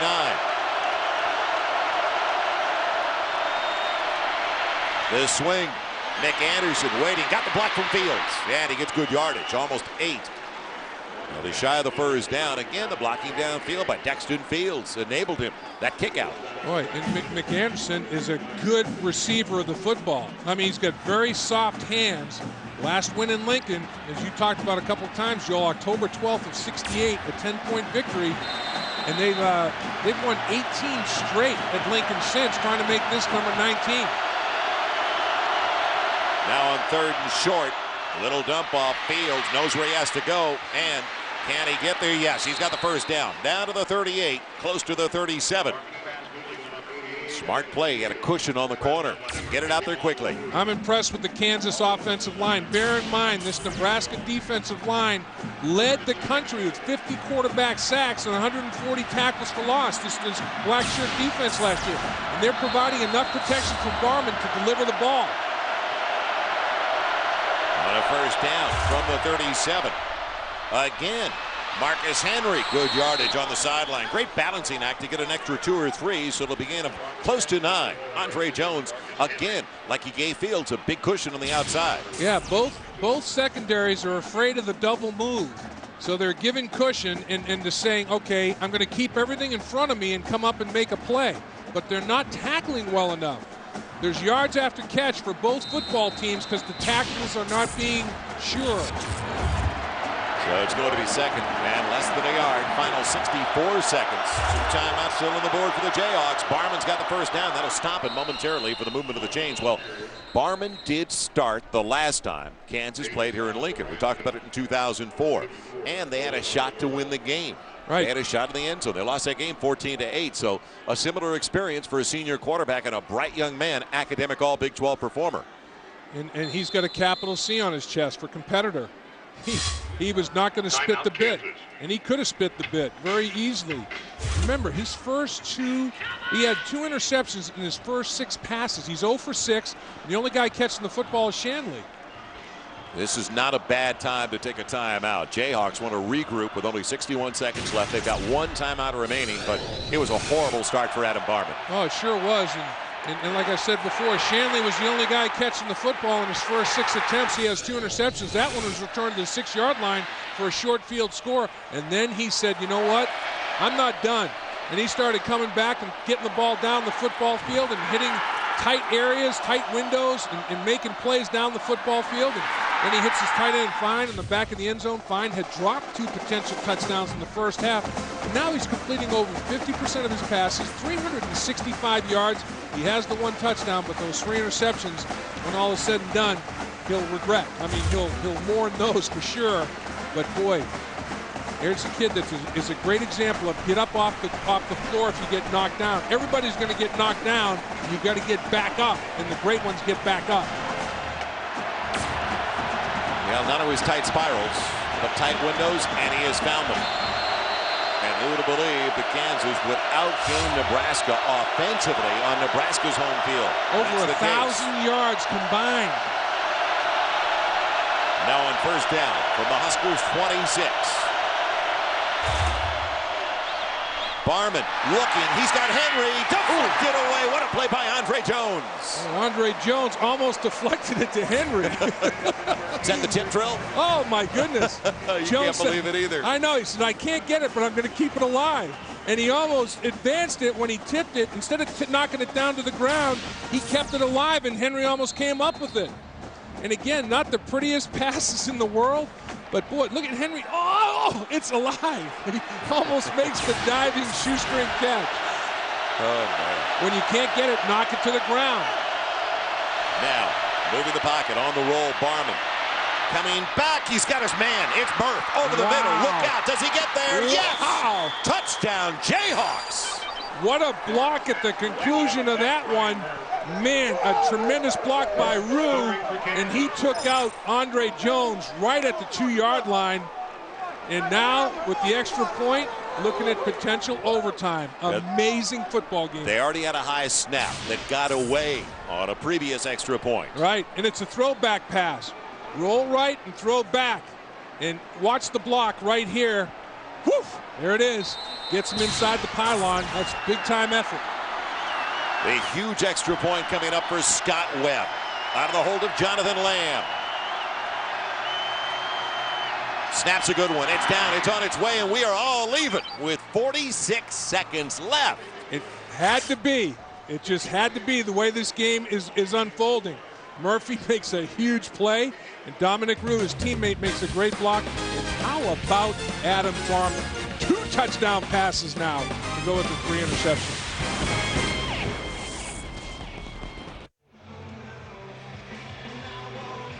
The senior from Howardsville, Missouri, with a huge grab. He tied his career high with 6 catches last week in the win over South Florida. Brian Murph. Last year, a guy who had 33. 3rd best on the Jayhawks. Barman found him. You said on the comeback. Yeah, he's going to throw back. A little pump fake to the right. Now he's going to throw back to his left as Murph runs a little crossing pattern in the intermediate zone area. Over Rude and in front of the corner. And boop! Dominic Rue makes the final block. What a play. Another great kick by Scott Webb right out of the end zone. So Nebraska at their own 20, 2 timeouts on the board. But first, Mike Goldberg with the Dr. Pepper game break. Mike. Well, what a game you guys have, and what a start for UCLA. Little specialty teams here. Stanford back to punt. The punt is blocked. Recovered by Eric McNeil. Taking it into the end zone. Bruins lead 7-0. We get you out to the Rose Bowl upon the completion of your barn burner. Joel. All right, Mike. Looks like a nice night in Southern California. We've had a beauty here in Lincoln, Nebraska. Awesome. The weather and the game. Now, will we have overtime? Shovel pitch hit the lineman. It falls incomplete. He wanted Marlon Lucky, but it was off target. It was at the heels of his pulling lineman. And you know what? That's what Kansas runs so well. There's a little shovel pass. Right. Kansas is averaging 30 yards per shovel pass opportunity. So Nebraska said, you know, we're going to do the same thing that you do to people. We know you're going to be coming on the pass rush. We're going to run a little shovel pass underneath. And he leads him too far with that left hand, as you described, Joel. That could have been intercepted. I mean, that baby was just out there floating. It was on the back of the heels of Andy Christensen. Now, Marlon Lucky slowed down. He got to the 26. Do you stop it here? We have 2 timeouts left, 23 seconds. It's moving. They're not going to. No, it looks like they're going to decide, you know, we're at home. We feel like overtime is ours, but, you know, Kansas scored last. Kansas has the momentum going into overtime by scoring last. And Kansas has already outscored them 22-8 in the second half. And they're going to leave 2 timeouts on the board. Amazing. So now, final play of regulation. Taylor, man, it's Hardy, batted away. That time, Anthony Webb got a piece of it. Well, he almost got that deflection now. Hardy's a blessed man tonight. Not so quite at the that end time. of regulation, after they were down 17-0, 14 and a half minutes into the game, no one would have given the Kansas Jayhawks a chance at overtime. Except that man right there. Mark Mangino said, you know what? If I see anybody quitting, they're going to have problems with me. Because Mark Mangino wasn't going to quit. That guy's never going to quit.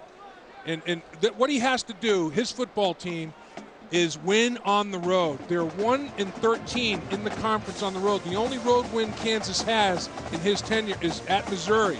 And they're 3-16 on the road overall. Tulsa, Wyoming, and then a win at Missouri. This would be the huge road win he's looking for. His only loss this year at Toledo. They were -5 in the turnover department. They started this game -4. They've crawled their way back. His defense has forced 3 fumbles. And here we are in overtime. Yeah, you're right. Little by little, the program is growing, especially when you consider where they were before he got there, and won a bowl game. Won the Fort Worth Bowl last year. Now Stanford, UCLA coming up right after our overtime. And let's head over to Jim Knox. Knoxy. Guys, you may recall at halftime, Mark Mangino, the Kansas head coach, told me they just have to play with a lot of poise here in the second half. Well, they are playing with a lot of poise. He also thought they could be able to put points on the board, score some touchdowns. They've done that. They're playing with a lot of poise, and they're confident right now. They have the momentum, guys. What's surprising is it's like they're in their own backyard. They're playing a little looser in the second half, and it's paid off. You can see Barman moving around in the pocket freely. You can see Barman smiling, having fun. Okay, Nebraska, you have the choice in the even numbers. The all-important coin toss. Offense, defense, or which end of the field you want to play. Your choice. You're going to play defense. Which end are you going to play? Guys, shake hands. We're going to have a 2-minute timeout. So Kansas on defense when we come back. We'll see what Nebraska does. Overtime begins when we return to Lincoln. As it is tied at 32 at the end of regulation. Nebraska will play defense at this end of the field. Kansas won the toss. They will start on defense. Will let themselves know what they need as Nebraska's going to have it in the first overtime at their own 25. Welcome back to Lincoln. Joel Myers along with Dave Lapham and Jim Knox. No one could have anticipated this. And the key, the way Nebraska has not been able to run the ball, the key is the defense of Kansas shutting down Nebraska's ground game. Only 112 yards on the ground. Lucky now trying to bounce out, takes it in, only gets about 3. Now, familiarizing everybody with the overtime rules, Dave. Well, you know, a big thing is that each team gets possession at the 25-yard line and then see what happens, how it unfolds. After the second overtime, you have to go for 2. That's the big thing. If it goes into a second overtime, after that, you have to go for a 2-point conversion. And that could end up being a big, big factor in this one, the way both teams are playing. And not only stopping Nebraska's run, Kansas is running the ball. Cornhuskers outrushed Nebraska. Now Taylor as they pick up the blitz. Running it out, and the grab is there. Down to the 1. It's taken in by Nate Swift. Boy, what was that, a post corner? That was a long route. Great route, and boy, a tremendous throw by Zach Taylor. Little bunch formation situation. He gets inside of Nunn, and as Nunn takes it to the end zone, just breaks to the corner, and boy, just good effort. Out of bounds. He drops the football after he's out. He was trying to stretch it over the pylon before he went out of bounds, but he did drop the ball out of bounds. So 1st and goal for Nebraska. All the way down to the 1. The official wants to make sure that he dropped it out of bounds. Was he on the field to play when he dropped the football? I wonder if they're reviewing this.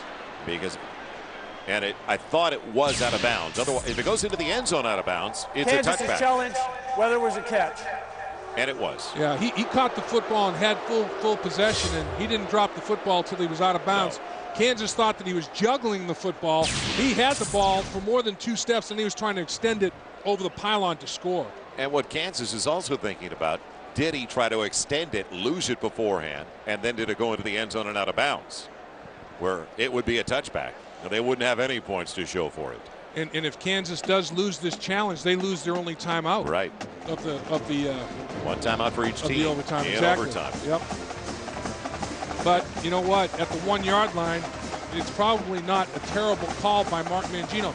They lost in double overtime to Toledo, so they have overtime experience already this season, and it didn't go well for them.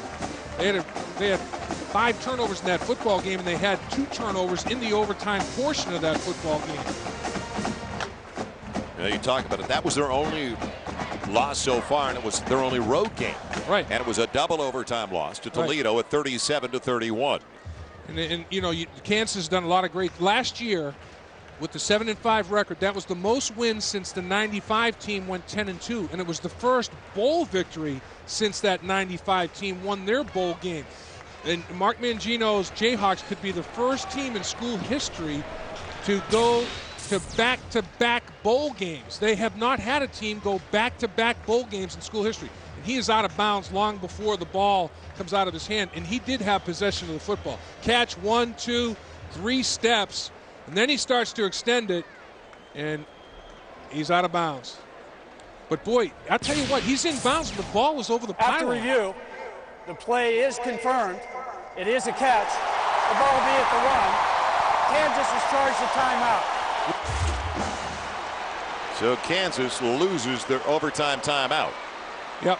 It'll be 1st and goal at the 1. And he was very close to getting it over the pylon. He was. While he was in bounds, he heads up. I mean, that pylon, that goal line extends to infinity, you know, and if he gets the ball over the pylon before he steps out of bounds, it's a touchdown. That's what he's trying to do. Now Glenn in the eye. Bull of a tailback behind Dane Todd. And now is Coach Callahan saying, you know what, take another look. That was a touchdown. I don't think now so. Greg Burke, our referee,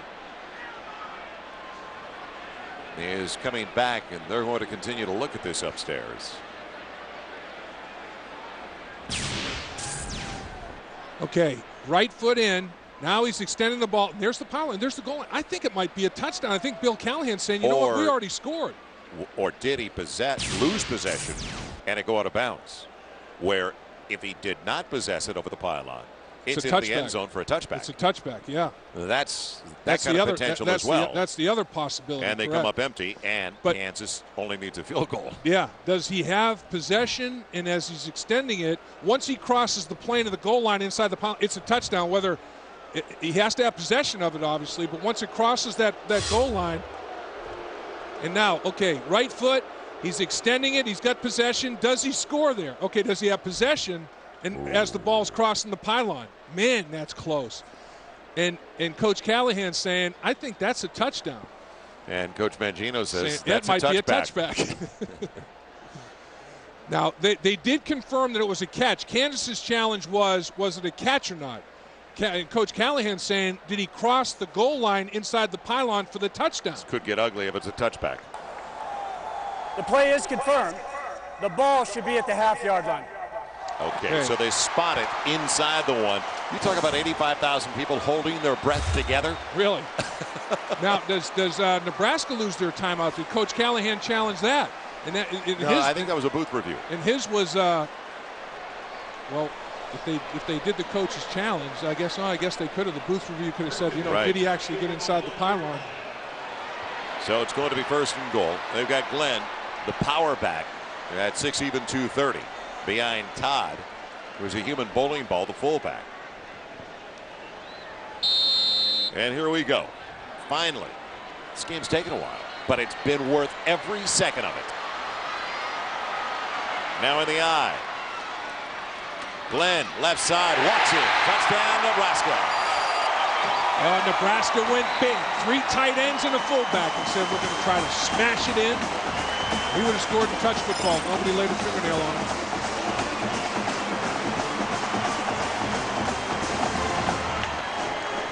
Now Kansas knows what they have to do. And watch Todd make the lead block. And really, he's got an easy time of it. I mean, everybody up front is doing a fine job. And now there's a premium on your placements and your specials. Congdon, the sophomore from San Diego, trying to make it a 7-point game out of the hold of Jake Wesh. And executed perfectly. Snap, hold, and kick. 3 phases. And you have to have the protection, too. Well, things we take for granted in the first 5-10 minutes of the game. Sure. Sure. And this, the big boys coming off the line of scrimmage here, and Austin with a nice kick-out block, and just well done. You know, when you pull linemen, Brett Byford, the center and left guard, Byford and Austin came around the horn. Nice down blocking by the tackle and tight ends, and the 2 linemen came around and unmolested, got their blocks. Lead fullback Dane Todd just escorted into the end zone. Right after our matchup in overtime here in Lincoln, we head to the Rose Bowl in Pasadena. UCLA and Stanford. UCLA with a block punt took it in for a score, the early lead over the Cardinal. Now, first possession in overtime for Kansas. Trailing 39-32. Little check off.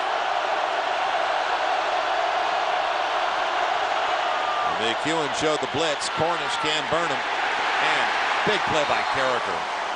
Rude and McEwen clean up, but Carricker slowed him down with a penetration. Yeah, that's the key. You know, it has to start up front. They have to be the disruptor, and that's exactly what Carricker did. And, you know, I'm looking at a big offensive lineman down there on that field. Number 77 in the white jersey, Bob Whitaker, can barely walk. Watch this guy right here. He can barely walk. If both of his knees are bad, and he won't come out of this football game. That is a true warrior that is playing for the right reasons. Barman out of the gun. On second and close to 10. Floats it, and it's short of Brian Murphy. Critical third coming up. They know what they need, and it's not a field goal. Yeah, this is 4-down territory everywhere now. You've got to match the touchdown. And Mark Mangino knows that one better than anybody. Looking for their first win in Lincoln since 1968. Incredulous. And Barman knows it too. And don't count out Barman in this Jayhawk offense. Don't count him out early. Cornish, the only one in the backfield. Barman out of the gun. Shanley showing the blitz, the safety off the edge. Boy, they're audibilizing and all this noise. Great composure. And they bring everybody. Barman finds his man Henry over the middle, but he's short of the first down by a yard. So 4th and less than 1 for the ball game. Yeah, it's 4th and makeable. And that's what Barman wanted to do. He saw the pre-snap look. He knew the blitz was coming. He went to the side adjust route and had the hot read and got rid of it. And communicated all that and all that noise to his offensive line. And he went right to the slant and delivered a great ball. They're living for another down, and it's 4th and makeable. Instead of 4th and 10, it's 4th and 1. Nick Anderson in the eye. He's in front of John Cornish. 143 yards so far for Cornish. Can he get one more here? The option to the wide side. Can he turn the corner and get it? He's got it. Inside the 15, 1st and 10 to the 14. Boy, and I'll tell you, you got to keep your heads up on the sideline if you're a cheerleader or in the band, because you can get run over. And Cornish labeled somebody. But this is well executed.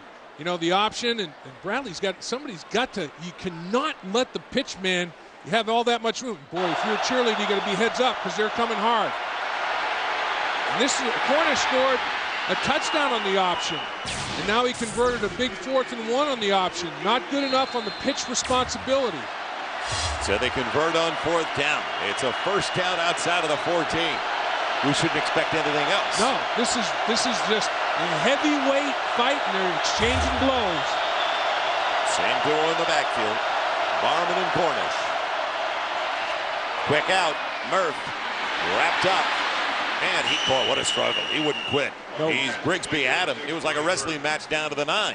Well, Kansas has the size advantage. I mean, their wideouts are all tall, long.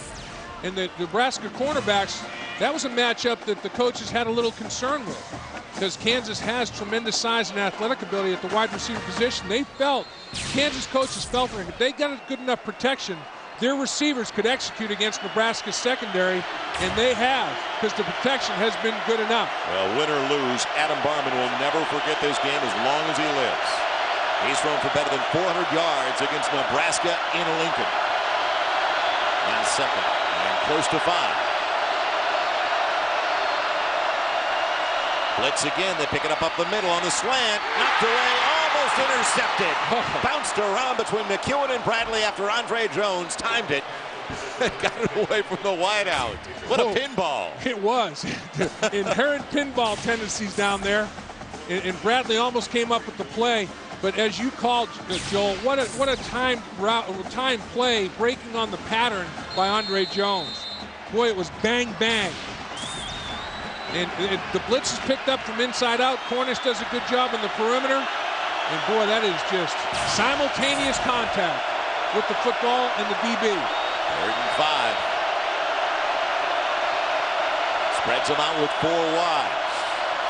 Low snap, Barman in trouble and overshoots. He was looking at Henry, but everything was out of rhythm on the low snap at his shoe tops. McEwen was in his face. They brought Stewart as well. I mean, Stewart Bradley and McEwen, they brought a multiple blitz, and that says something. I mean, right now you have Coach Cosgrove, the defensive coordinator, saying the only way we can heat the quarterback up well enough is to blitz. That's a tribute to the Kansas offensive line. They're doing a good job handling Nebraska's front 4 for most of this football game. This is it for Kansas. Can they stay alive in overtime? 4th and just about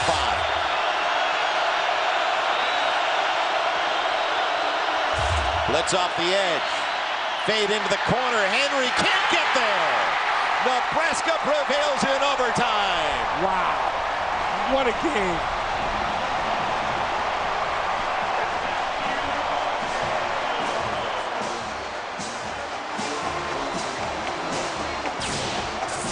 Let's take a look at this last fade. Barman, final desperation. Henry just cannot quite separate. And once again, good coverage by Andre Jones. He stepped up in that last drive. There's a couple of coaches right there, Mangino and Callahan, that have tremendous respect for each other and their football teams. I'll tell you what, that was just one Big 12 classic right there for a conference opener. We were the lucky ones, Dave. Oh. We were absolutely the lucky ones to be able to sit in on that. Let's head downstairs. Jim Knox. All right, thank you, Joe. Coach, what was going through your mind? I bet you didn't think this would go overtime. Kansas grabbed the momentum in the second half, but all of a sudden in overtime, you got it right back. I'm really proud of our players and coaches. They hung in there. There's some tough adversity. We turned the ball over in the 3rd period, which really inhibited our ability to keep our momentum going. But credit Kansas. They did a fine job. They're an excellent football team, and I'm just proud of the way our kids showed the ability to come back and win at the end. What were you looking at as far as Kansas's defense is concerned? You got Franz, Hardy get free a couple times deep. What was going through your mind on that play? We just want to attack, the single receiver side away from the 3-by-1 set. Just take advantage of the technique, and Zach did a tremendous job all night doing that. Congratulations, Coach, on the victory. Joel? Cheese snacker player of the game is Zach Taylor. He had the big plays, big touchdown passes. I mean, he had 3 of better than 75 yards. I tell you, you look at that, 15 completions for 395 yards. Big play was the story in this football game. Now coming up next, Pac-10 football, all presented by Kyocera. Stanford taking on UCLA at the Rose Bowl in Pasadena on FSN, and it's all in HD. For Dave Lapp, Jim Knox, I'm Joel Myers. So long from Lincoln. Nebraska, 21st in the nation, hangs on. Barely gets it done, beating Kansas in overtime. You've been watching Big 12 football presented by Kyocera.